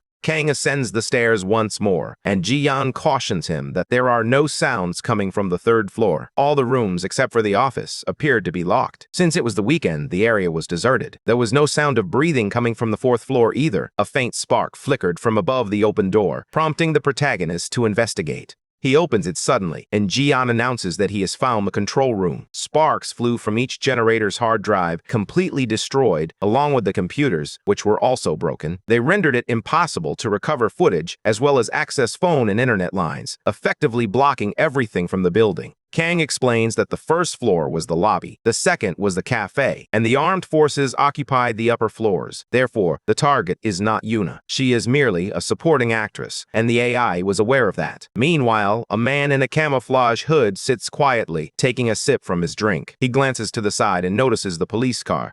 They were puzzled about their presence there, as communication had been completely cut off, and they wanted to understand how the report was generated. He warns that they have visitors and should patrol the area in a car. 2 officers were inside. On the 7th floor, they receive the notification. The radio on the 2nd floor captures the protagonist's attention, raising the question of whether someone in the cafeteria called the police to come. Khan whispers his gratitude for the information, as he plans to alter his voice to match it. They responded that it was the 2nd floor, and before taking control, some people were on a call or typing, which means they might have spoken before the interruption. The thug remains silent for a few seconds before calling for the 1st floor. Khan realizes it was a different radio and hears his own voice from earlier, confirming that he was aware the police were on their way. The thug instructs him to say the doors were locked due to the security system, but Khan initially responds incorrectly. He quickly corrects himself and confirms, which irritates the thug. However, they state that even if the police arrive, they cannot enter, and there is no suspicious evidence, as it will all be over soon. Now, regarding the access code, they will proceed, and Scarlett questions who he is. The thug replies that if it were easy to say, he wouldn't be wearing a mask. Everyone who saw his face lost their lives, leaving her to question whether she truly wants to look.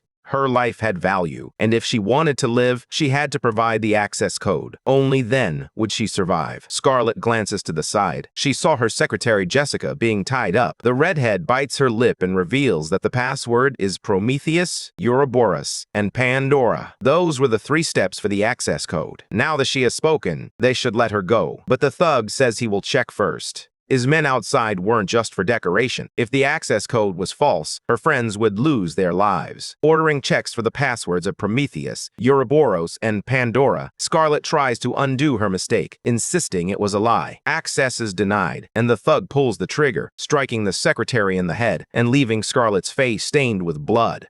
Her secretary lay on the ground. The woman calls out her name in fear, screaming with the last of her strength. The thug tells her she was foolish, insisting that the time for games was now over. Outside, the police officer wonders if it might have been a prank, but they are certain it wasn't. Someone from the cafe had apparently made a call, and it turned out to be something significant. The police officers noticed something unusual while looking at the sky. A series of signs indicated that the building was occupied by terrorists. They should call the police, please. The officer decides to go back. He wonders who on earth would play such a prank, especially since he was feeling very sleepy. His colleague looks to the side. Decides to leave too. The hooded man outside wonders if they have just left, feeling a sense of relief. They were fools, and he informs them that the police on the first floor have withdrawn. The criminal instructed him to keep monitoring, assuring him that everything was proceeding according to plan. He notes that she appeared very downcast, revealing that it was merely wine that simulated the blood. He decides to give her one more chance, and this time it will be real. Unha comments that she believed it was real, and Taeho responds that they threw the wine. However, the woman appeared to faint from shock at that moment. He releases Scarlett's face as she looks down apprehensively.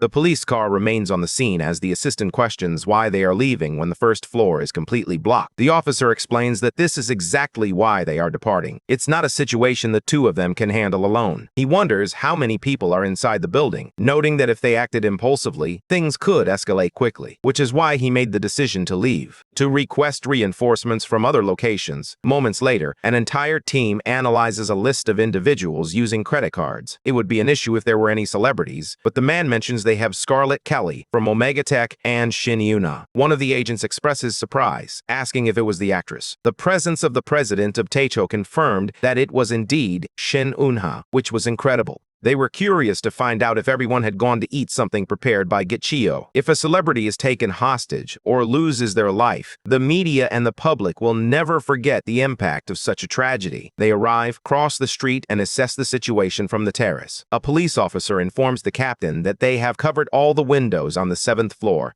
A strange type of explosive was discovered at the main entrance of the first floor, prompting him to order everyone to stay away from the building. Inside the car, a subordinate asks what should be done. The captain replies that the command will arrive soon and that special forces will be on their way. He orders them to grab their weapons and secure the perimeter, ensuring that no one escapes. A criminal informs his boss that police officers are present and detectives along with special forces have arrived. His boss complains and orders them to proceed with Plan E, marking the first time they had gone this far. He then points the gun at Taeho, commanding him to come along. The president questions why. All of a sudden, the criminal warns that he will go down and deliver the message unless he wants his girlfriend to lose her life. Taeho insists it was a mistake, claiming that she is not his girlfriend, while the criminal sees him as worthless. Unha, filled with fear, wonders what is happening and calls out for the protagonist to come and save her. On another floor, the protagonist counts the bulletproof vests. Jian mentions that this was the 5th detection they had neutralized. Kang adds that they had planted bombs above the 5th floor, and if it weren't for him, he would have lost his leg by now. From the floor above, a criminal commands him to follow instructions.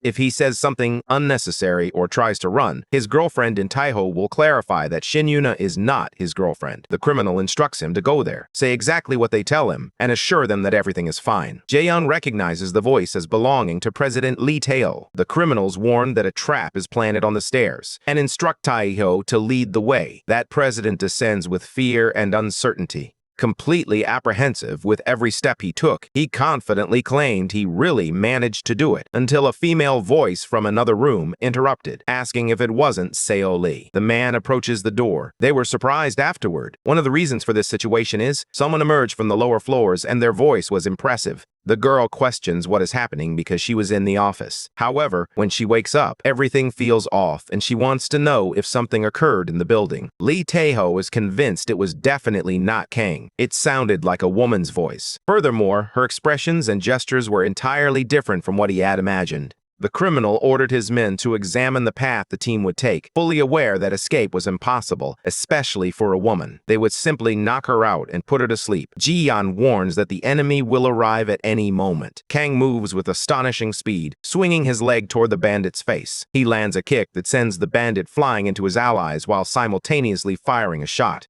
The bullet hits the bulletproof vest of his ally, leaving the bandits wondering who this man really is. Kang takes one of the bandits hostage and aims his new weapon at him. They fire at the arms and legs of the remaining bandits. Kang moves swiftly, jumping to target vital areas and effectively neutralizing their ability to respond. Moments later, he steps on their faces. Lee Tae-ho is astonished by the sight of the men lying on the ground. The protagonist lifts his face. Someone asks if Shin Eun-ha could be his girlfriend instead of Kang, but he declines. The bandits lie on the ground, groaning in pain. Kang inquires about the others, but Ji-yeon replies that they were the only ones left and that the short-range combat support had concluded. Lee Tae-ho remarks that Mr. Kong was truly incredible, while the protagonist observes that the boss arrived from the 7th floor. He wanted to understand the situation there as he needed information about it. After everything was revealed, he explained that the plan was altered due to the police, and they attempted to prevent anyone from escaping by using the boss. A radio from the 7th floor warns that Jackal is attempting to communicate.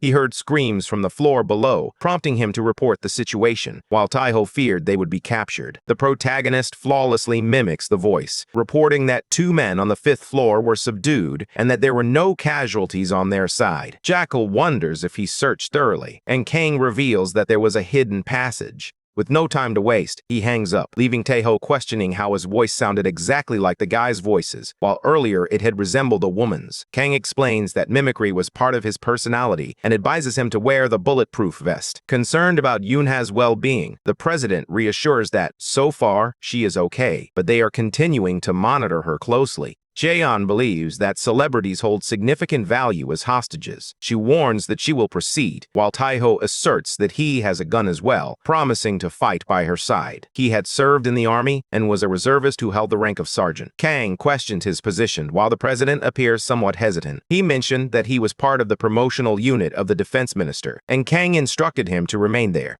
While keeping an eye on the unconscious individuals, Tae-ho wonders what will happen if they wake up. The protagonist instructs him to shoot them in the head for a quick takedown, but the man replies that he will concentrate solely on the body. Even if they took her life, she would never reveal the truth. This only served to make the man even angrier. He aims the gun, insisting that she should simply accept her fate until some of his subordinates are dealt with. The men turn around. Scarlet is astonished by the protagonist delivers a powerful punch, sending 2 men flying through the air. People are curious about what this is and whether it was the police involved. Una calls out for Kang Na-yeon, but a bandit quickly covers her mouth, as others continue to shoot at him while they walk. The protagonist dodges every shot with flawless acrobatics.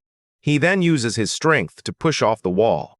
Advancing with his hands poised to neutralize the weapons, the protagonist seizes the arm of one of the bandits, spinning him around several times. He followed up by slamming him into the ground with a knee strike shortly after. Kang draws his weapon as he speaks to Ji-yeon, pointing at the bandits while they prepared to attack. The hero rallied the townspeople to stand their ground. The civilians on the 7th floor wonder whether it was the police or a hero. The system alerts that Shin Eun-ha has gone missing. Then questions arose about the whereabouts of the others, and a civilian revealed that the masked man had taken the actress and Scarlet downstairs. Kang instructs everyone to head down the stairs, explaining that on the 5th floor, they will find President Lee Tae-ho. He advises them to join the civilians on the 2nd floor. In another room, the bandits discuss how the man didn't seem like a cop. One of them responds that his goal was to escape with the target. He wants to understand why they took this woman, especially since her loud talking drove him crazy. Meanwhile, Yun-ha screams for Kang, pleading for him to save her. The bandit suggests that if the police attempt to blackmail them, they should simply use her as leverage, as she is the ideal target to threaten in order to extract the Omega tech codes. Yun-ha tells them to stop speaking in their beastly language. Suddenly, Kang knocks and bursts into the room, breaking the door down with a kick. He approaches the bandits with a calm demeanor. Two of them run toward him, calling him a bastard. Jian anticipates the trajectory of the knives and signals to the protagonist to dodge. Kang advances, his eyes shining with determination, jumping while using the wall for momentum. He then fires at the backs of the bandits. The man holding Yuna in his arms admits he was a foolish idiot and attempts to shoot upwards. Kang executes various acrobatics to dodge with remarkable ease. He tells Yuna to duck as he aims the gun. The woman follows his commands. Kang lands 3 shots on the bandit, causing him to release the actress. He falls backward, leaving the crime scene in a state of calm. With only a wound on his shoulder causing the bandit to groan in pain, Jacko commands the bastard to stop, while Scarlet pleads to be released. The man looks at the surroundings. He points the gun at her arm. Blood splatters across the room as Yuna screams in panic. The woman's arm is injured, and Jacko aims the gun at her head. She received a warning that she was the next target, and if he didn't drop the gun, they would take her life immediately. Kang tosses his pistol to the other side of the room without a moment's hesitation. Scarlet is astonished by the sight, staring at the protagonist while breathing heavily. Outside, the police successfully disarm the explosive device.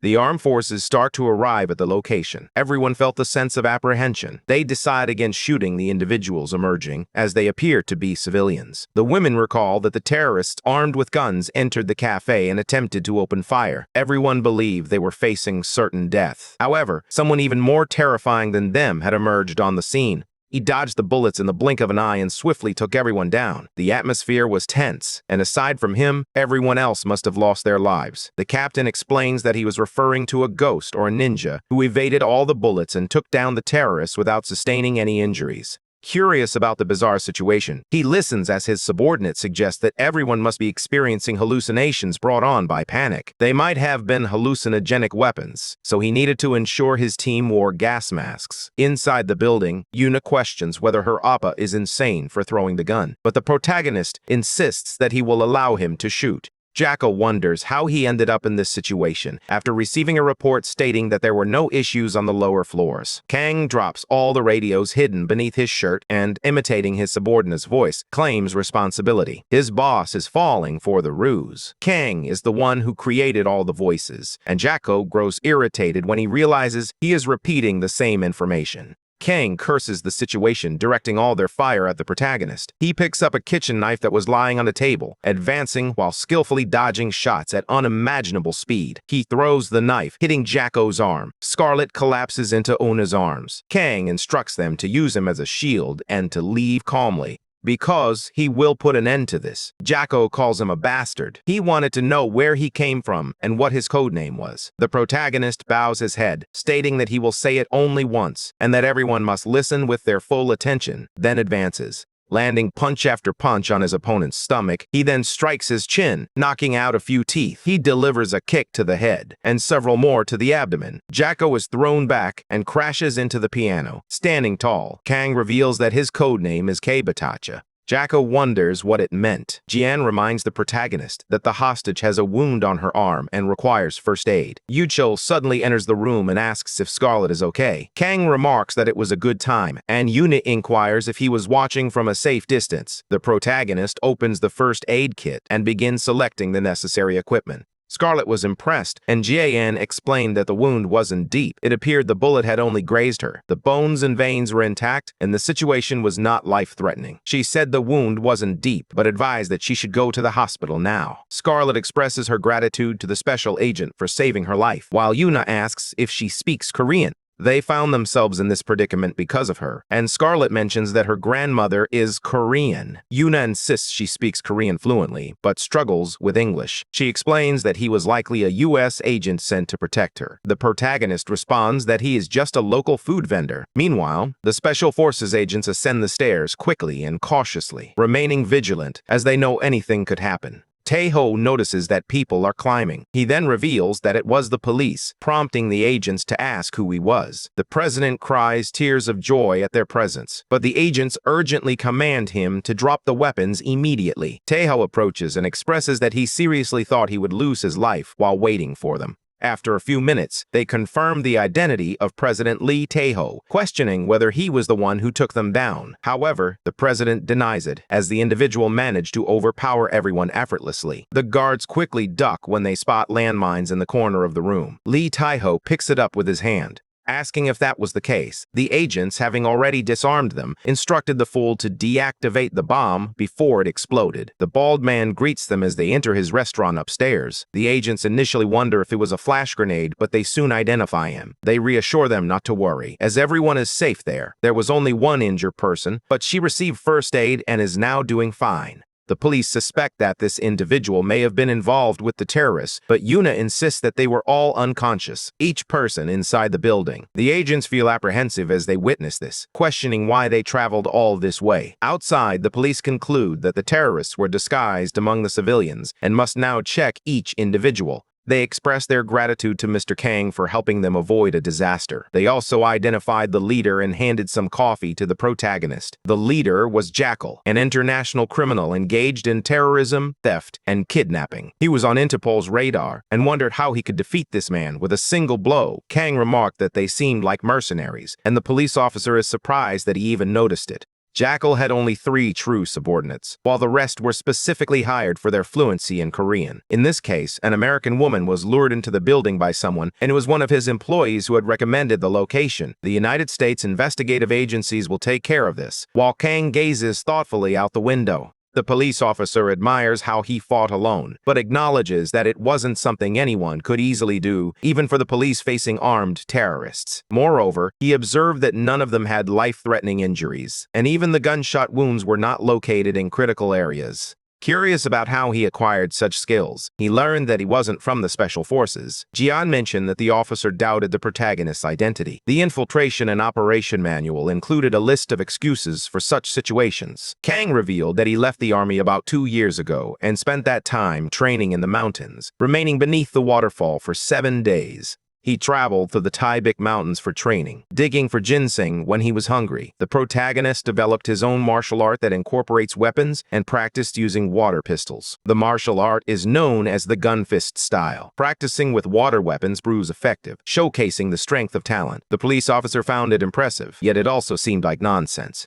In the emergency room of a Korean hospital, the doctors are taken aback by Scarlett's presence. The scar left a lasting impression, and the pattern and shape were etched in his memory. It was the same person he had mentioned earlier. He questions who stitched the wound, and Scarlett replies, asking why he wants to know. The doctor expresses his curiosity, but the woman responds that she cannot share that information. Jessica interrupts, stating that they were attacked by terrorists and cannot disclose unnecessary information. In Chief Lee Young-ho's clinic room, people rush in with exciting news. The surgeon asks what he needs to know. The doctor claims he found the man who created the scar, stitching it like a sewing machine. Young-ho tries to find out the name, but the doctor replies that he doesn't know yet. While he was in the operating room, a gunshot victim arrived, and the situation was strikingly similar. However, they had left after receiving basic treatment. He felt sorry and explained that they needed to leave urgently. Young-ho replies that it doesn't matter who was responsible. The doctor explains that the police were also unaware. In the police office, a subordinate hands a document to Ki-young, as the investigation team needs someone to review it. Even though he can't see the contents, only Ki-young can, and the detective grumbles that they are making him work again. His boss replies that it was because he trusted him, and if he were a bit less stubborn, he would be a great guy. Ki-young opens the document and is shocked.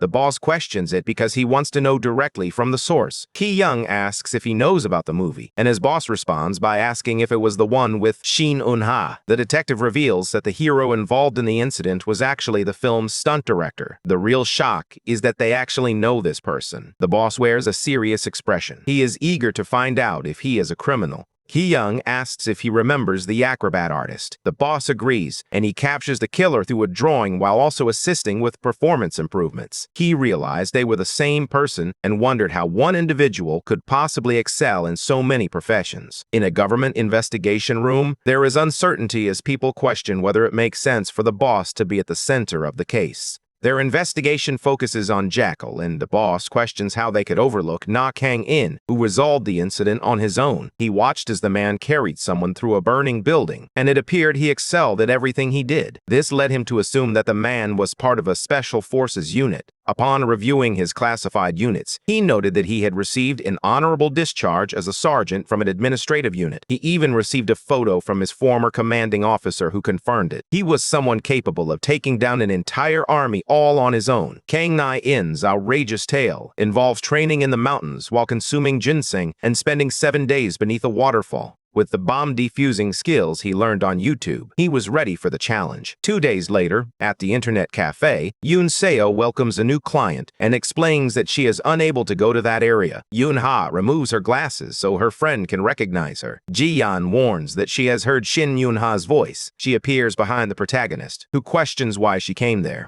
The girl hands him a bag and asks if he remembers the last time they couldn't eat. She brought ingredients for a meal because he cooks well. Kang tells her to leave, and Yoon-ha complains, but the protagonist questions why they came there for ingredients instead of going home. She should be honest, and he will handle the cooking. Yoon-ha blushes for a few moments. She felt herself getting redder each time she thought about it. She expresses that, although she doesn't know why, being near him brings her peace and banishes her nightmares. Doubting whether the protagonist is truly paying attention, Kang mentions that she has learned some new techniques and plans to prepare a seafood meal. Yoon-ha believes she hates him, yet she also finds herself drawn to him. After a few minutes, the meal is ready and waiting on the kitchen table. Yoon Seo describes it as amazing, noting that the taste was incredible, which leaves Yoon Ha impressed. The blonde takes a bite of the food, shouting that it was incredibly delicious. Yoon Ha bursts into tears because it tasted so good. Kang believes they were enjoying a good meal until someone suddenly appears behind them and asks if they can have some as well. It was Scarlet Kelly, accompanied by a band on her arm.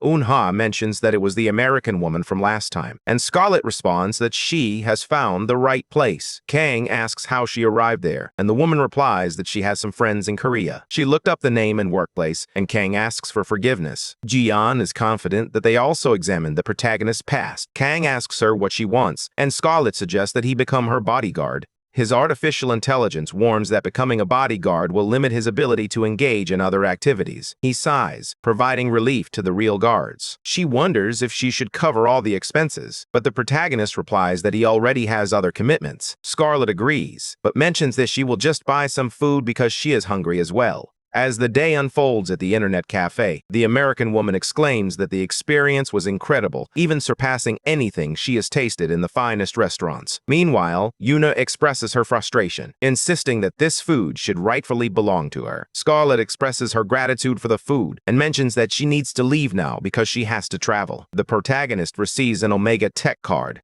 She suggests that if he doesn't want to be her bodyguard, he could take on the role of part-time boss at her yacht party. Jian mentions that financial problems may arise in the future, so it wouldn't hurt to heed the warning. He will know, and Scarlet replies that she will send a message while Yuna expresses her complaints once again. The woman only realized this now, despite having eaten together, and the American apologizes, acknowledging her keen focus. Una reminds her to remember that she is part of the team, alongside him as the most beautiful actress of Sunny Day. Scarlet believes it was a significant title and assures that she will remember it. Outside, she climbs into an armored car. Jessica remarks that everything went as expected, but she adds that it wasn't that good. She appeared happy and wanted to know if something good had happened. Scarlet mentions that she has received new information, prompting her secretary to ask if she located the Special Forces unit from which he graduated. The American simply replies that he cooks very well, leaving her genuinely shocked. A smile spreads across her face as she expresses her eagerness to see him soon. Meanwhile, at a Korean airport, Tae-sung notices someone approaching and comments that it should be Miss Scarlet, while the American acknowledges him.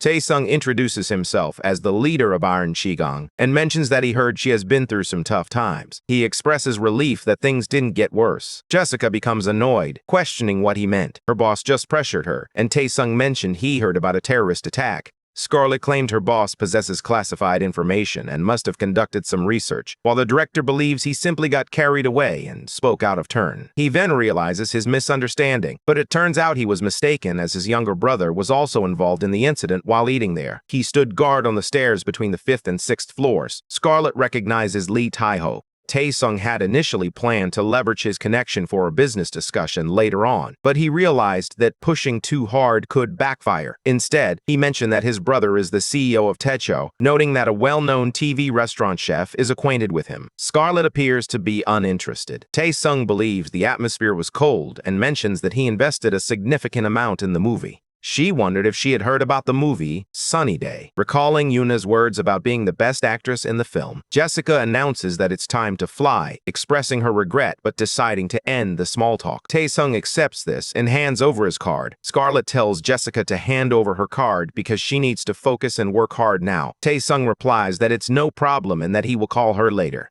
The next day, in a different building, the doctors analyze the photos and conclude that the same technique was used. It was evident that the same doctor performed the procedure as everything was identical, including the spacing. The precision and speed of the sutures made it clear that it was the same person. Jung-ho replies that they don't know the doctor's name, as the police have refused to provide any information. His subordinate insists that they need this doctor to perform Yeonji's surgery. Jung-ho assures him that he will do everything in his power to find out. Sighing as she clutched the paper, she tried to figure out what the doctor might be doing now. At the protagonist's workshop, Yoon-hye asks what he is doing. He replies that he is fixing a broken metal cutting machine, which he needs to repair before tackling any other equipment. Yoon-hye comments that now he even works with metal as the machine begins to spin. Concerned, she asks if he's okay, and Kang assures her that he is really good at fixing things like this. He tells her to watch, claiming he's the cutting warrior, but receives no response. Ji-yeon states that the equipment was completely broken. Kang expresses her frustration, stating that she could fix the issue, while the artificial intelligence reveals that the condition is worse than anticipated. He needs to buy additional materials, and Yuna questions what he was whispering.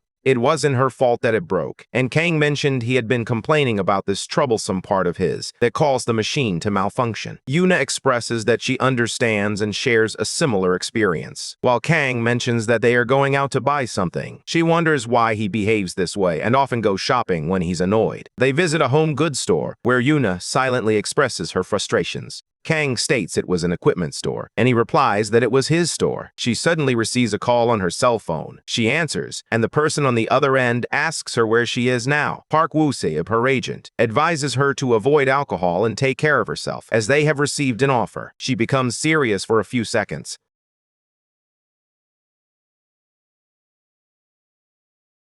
But soon, she celebrates, declaring that she will really go for it. Woo-se mentions that it was a commercial with Yoo-chan. Yuna responds, saying it's amazing and that she should sign the contract. However, Woo-se states that he doesn't have Kang's number. The commercial requires quick movements and action choreography. Created by the director of Sunny Day, they were inspired by the action in his movie and asked for his number. Yuna mentions that he is next to her and will pass the phone, prompting her agent to question why they are together. The girl expresses her frustration that nothing unusual is happening, and Kang approaches her, eager to find out who it was. Woo-se expresses concern that if a scandal were to break out at a critical moment, it would have negative consequences. In response, Kang reassures him that they were simply purchasing tools. The agent feels relieved to discover it was a store and not a meeting, while Kang expresses frustration that Yuna simply followed him there. Solb apologizes for the late introduction and expresses his desire to discuss a commercial. Kang simply accepts the situation, while Ji-yeon makes a call to the agent to upgrade their forge base equipment. They will need a significant amount of money. During an infiltration mission, Ji-yeon responds that as long as he doesn't show his face, everything will be fine. Kang reiterates the information to the agent, while Woo-se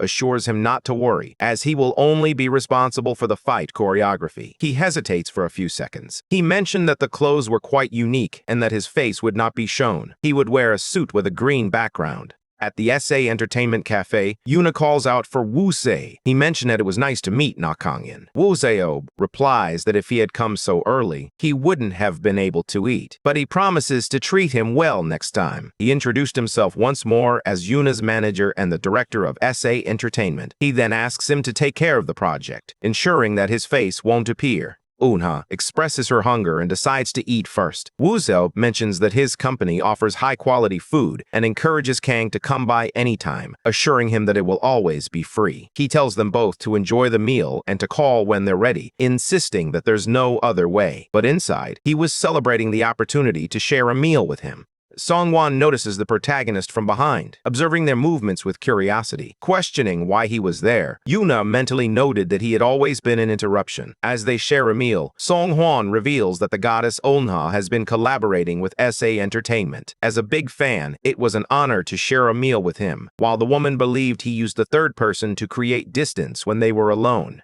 Kang questions why he is there, and Song-hwan explains that he came to check the security system of the server. Recently, the agency was hacked and SA Entertainment came to the rescue. Yunha suggests they should hire a professional, but instead, they called a part-time worker from an internet cafe. Kang describes Song-hwan as an ethical hacker with exceptional skills. Yunha wonders why someone so talented was at the cafe. This place raised suspicions because Kang worked there, and now was home to a highly skilled hacker. Song-hwan tells him to wait a moment, clarifying that he never claimed to be a hacker. Curious about how he knew that, Jian suggests they meet for the first time at the internet cafe after rescuing him. Kang responds that he has good instincts and encourages trying the food, insisting that it's truly delicious. Suddenly, some girls call out to Sungbei, addressing him as Shin Wonha. They introduce themselves as the Pepe girls, speaking in a coordinated manner. Song-hwan is impressed by this, and the girls thank Sungbei for wishing them a good meal. The nerd describes the experience as amazing, noting that they were casually chatting with the Pepe girls. Yunha observes that his reaction is different from that of a typical fan.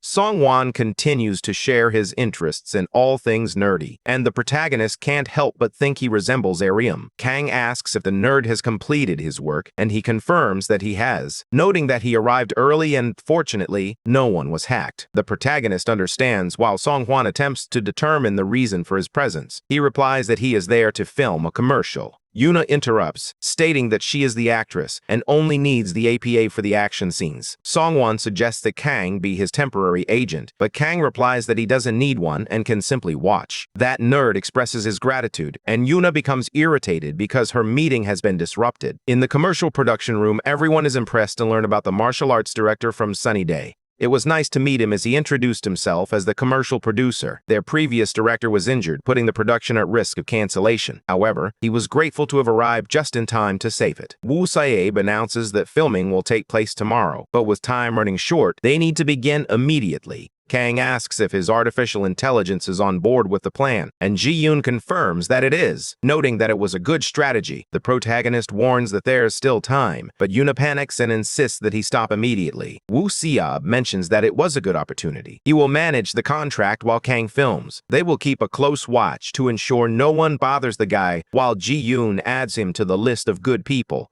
They begin changing their clothes. Kang dons his signature green suit. They remarked that it was more ridiculous than expected and wondered if people would wear this in 2082. However, the robot denied it, explaining that technology would be much more advanced by then. Yu-chan looks at the protagonist and greets him. However, he is impressed. He bursts into laughter when he sees his outfit.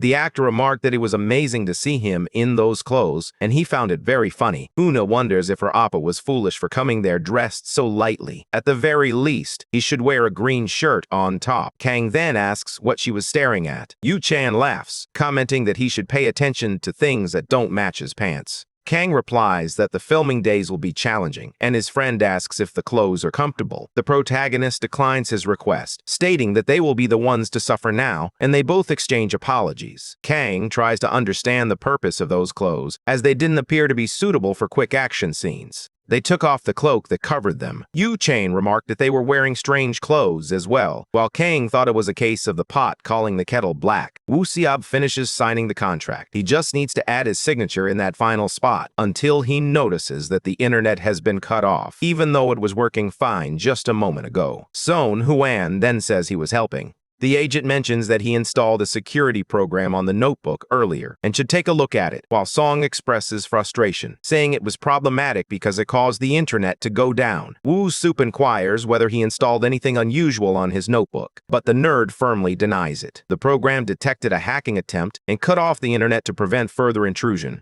Everyone else reported that their internet also went down, affecting all the computers. In the distance, someone continues typing on their keyboard, creating a rhythmic sound that fills the air, a smile on their face. Meanwhile, in his office, the president questions what he meant by all the company's computers being hacked. Sung-won mentions that the manager's notebook lost its internet connection, prompting him to check, and he discovered that everyone was experiencing the same issue, all being targets of hacker attacks. The president inquires whether he is certain it was a hack, and the nerd affirms it. The boss questions what kind of mix that was, noting that as a hacker, he should have an answer. Song-kwon replies that he specializes in defense rather than tracking. However, the CEO insists that he should do whatever it takes to find out. Kwon hears the amount and his expression turns serious. Song-hwan emphasizes that tracking is not something just anyone can handle. To achieve this, they need to collaborate and hire a professional company. The protagonist recognizes the robot's voice and remarks that it must be trying to make money, while Ji-yoon insists he will demonstrate his immense capabilities. Kwon strides forward, instructing them to leave it to him. Song-won wonders if it was a joke, noting that if he were to say something like that in a serious situation, people would take it seriously. The president asks the martial arts director whether he could locate the hacker.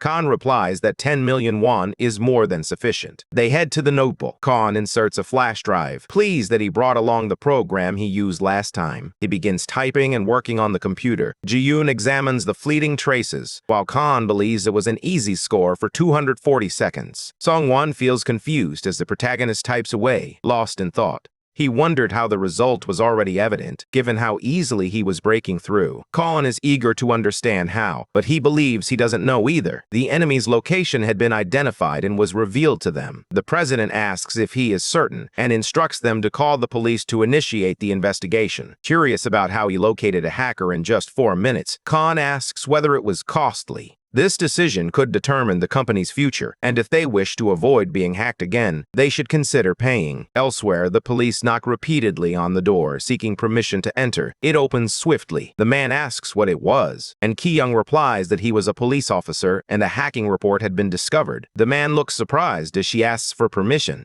He claims he didn't intend to do anything wrong. He was simply curious about obtaining the phone number. Ki-young questions what he intended to do with that phone number, contemplating whether he could steal photos and sell them online. The man responds that he only wanted to see if he could hack a phone, insisting it was just a joke. Ki-young warns that he is being arrested and asserts his right to remain silent. However, they want to understand how the company knew the hacker's location, considering they were just a production team. The boss explains that they attempted to hire a specialist who was likely incredibly skilled. The producer calls his boss and excitedly shouts that they have successfully captured the hacker. A crazed individual hacked into a system just to obtain information about a celebrity. Woo Soap remarked that Khan was incredible with both jokes and hacking, wondering if there was anything he couldn't do. The protagonist replies that he doesn't know how to fail. Yuna asks what he did that was so impressive, but Song-hwan insists it's insane. The woman believes he could be her ideal future husband. The producer warns that since the martial arts director has secured additional time, it won't be long before filming wraps up. He is eager to finish today and wonders if that is possible. Jian believes she can't wear that ridiculous outfit tomorrow, but Khan reassures her that no matter what, they will finish today. They were going into Spartan mode, and the team described the experience as incredible. A soda is opened, and its fizz fills the air. Yu-chan walks the streets shirtless, his expression cold and detached, yet he offers a smile. Yoonha follows closely behind, mirroring his movements as she greets player one. Thus begins the filming, resembling a scene from a fighting game. Yu-chan lunges forward, throwing a punch at her. Yoonha blocks his attack and strikes him in the abdomen with her fist. Player one prepares his strike, channeling all his strength as he hits Yuna's arms while she attempts to block. The girl inhales deeply. He launches a fireball at Yu-chan, who trembles in fear as the flames scorch his leg. The girl flashes a malicious smile as she prepares to launch her attack. Meanwhile, the team celebrates their hard work and dedication after landing several key deals. Shan delivers a series of relentless kicks, leaving player one defeated and in pain on the ground. Yuna takes a moment to rest, setting the soda down beside her before opening it and taking a sip. She expresses her happiness, describing the experience as incredibly refreshing. She advises that if anyone wants to feel refreshed inside, they should try the soda called Potion Pang. The two then compete for the drink featured in the commercial, and many people commented that it was insane.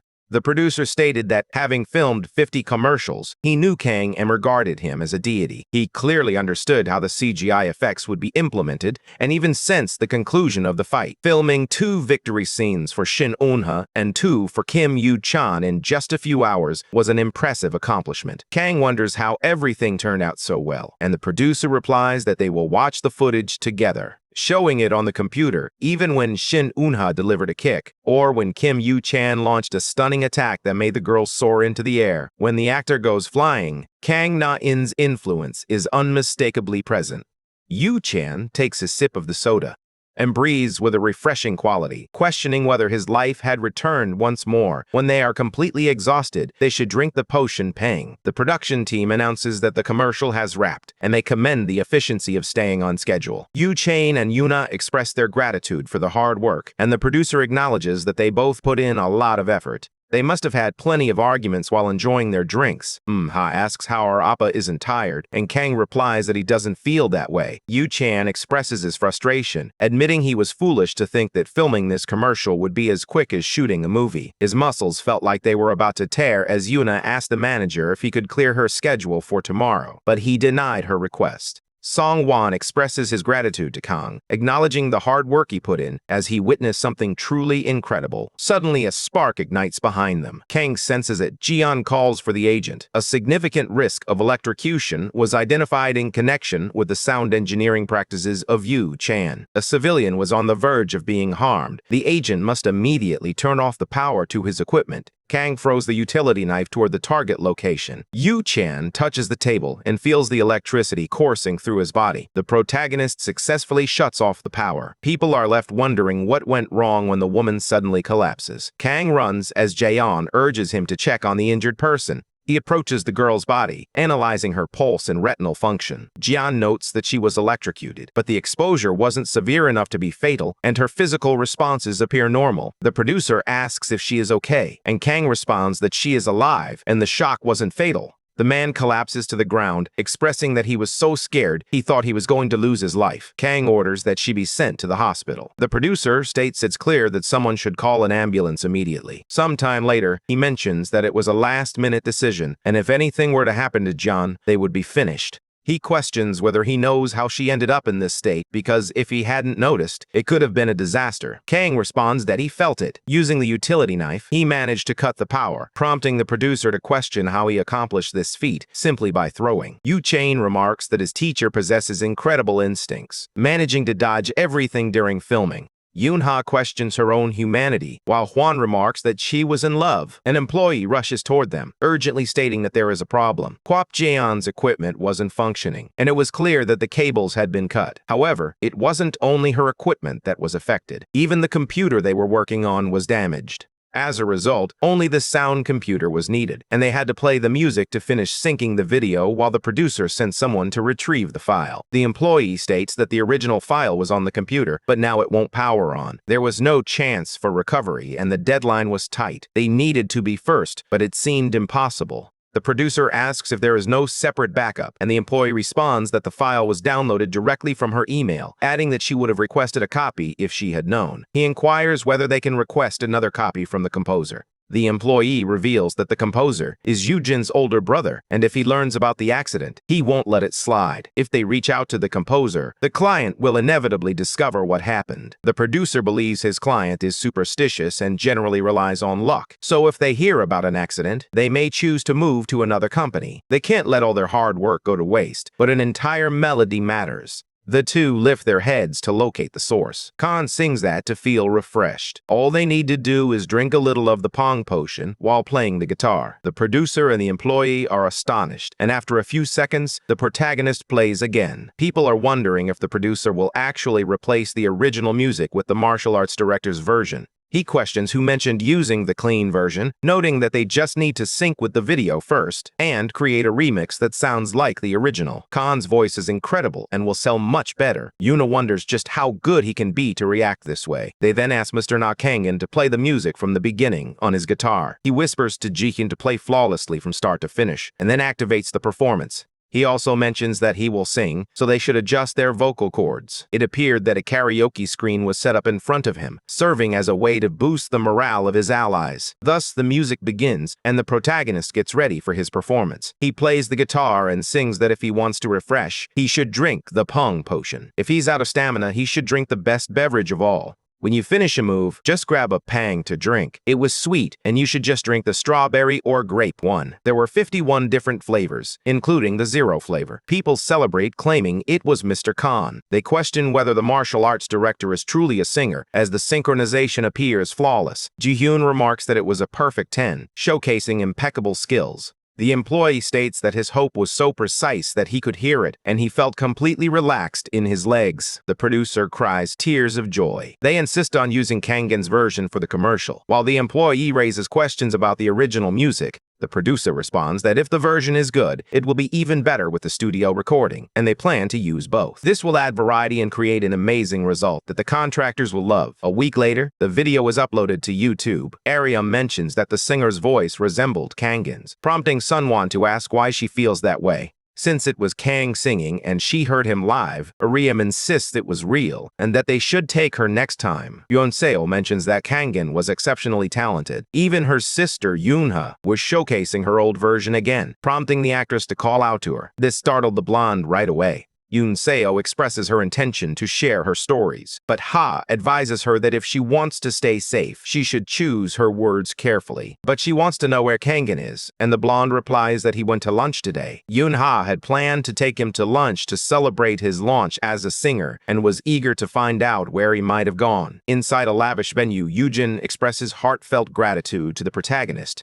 because she is grateful to him for saving her. She was incredibly grateful that he had allowed them to have lunch together. Kang states that anyone would have done the same, to which Yoojin replies that while he was very kind, it was only he who saved her. The protagonist wonders what kind of place this is, as it appears far too luxurious for a sound engineer's salary. The girl responds that it was the least expensive option available. However, her older brother will pay today using a limitless card. Ji-yoon mentions that he hasn't had many opportunities to enjoy high-class meals, so he feels he should indulge in something delicious. Kang expresses his gratitude for the experience. Yoojin approaches while chatting with his friend, who is also dining there, and a waiter recognizes him. He welcomes Yoojin, who mentions that he was looking forward to Chef Jung Dong-son's food today. Yoojin recalls that the girl was the sound engineer who had been carried out last time, showcasing his good memory. She was attempting to thank him for saving her, and Chef Dong-seon's food was incredible. He wanted to know if he was there to gather information about the food and improve his cooking skills. The chef removes his hand from the plate and looks with disdain, questioning whether the protagonist was a cook. A spy arrived at his restaurant, drawn by the rookie who was determined to steal his secrets. Ji-hyun warns that the chef didn't appear enthusiastic and suspects he was attempting to steal the recipes. Kang explains that he misunderstood and insists he isn't a spy, prompting the chef to question where he learned to cook. The protagonist replies that he essentially learned everything on his own, while Ji-yoon explains where he acquired his knowledge. Dong-san smiles and says he understands, believing that Yoojin was simply excited and still an amateur. The actor expresses his strong desire to eat the food truck meal again, praising it as very good, while the chef laughs in response. Yoojin claims he drove to the studio, but Dong-san continues to mock him for it. This young man is an amateur chef, and to achieve success, he must have the right attitude and uphold honesty. Expressing a desire to uncover Dong-san's secrets, Ji-hyun suddenly arrives and inquires if there's anything exciting planned for the day, as he has high expectations. The cook bows, claiming that it was nothing compared to him, but Ji-hyun's attention is drawn to the protagonist, kneeling and greeting Chef Na because he never anticipated encountering him there, leaving the chef feeling puzzled by this. Kang asks who claimed he is the chef, and Ji-hyun replies that the CEO mentioned it the other day. He recalled the day he asked if the president was okay. Tae-ho responds affirmatively, crediting Na Kang-in for saving him, and the chef remarks that it was truly incredible.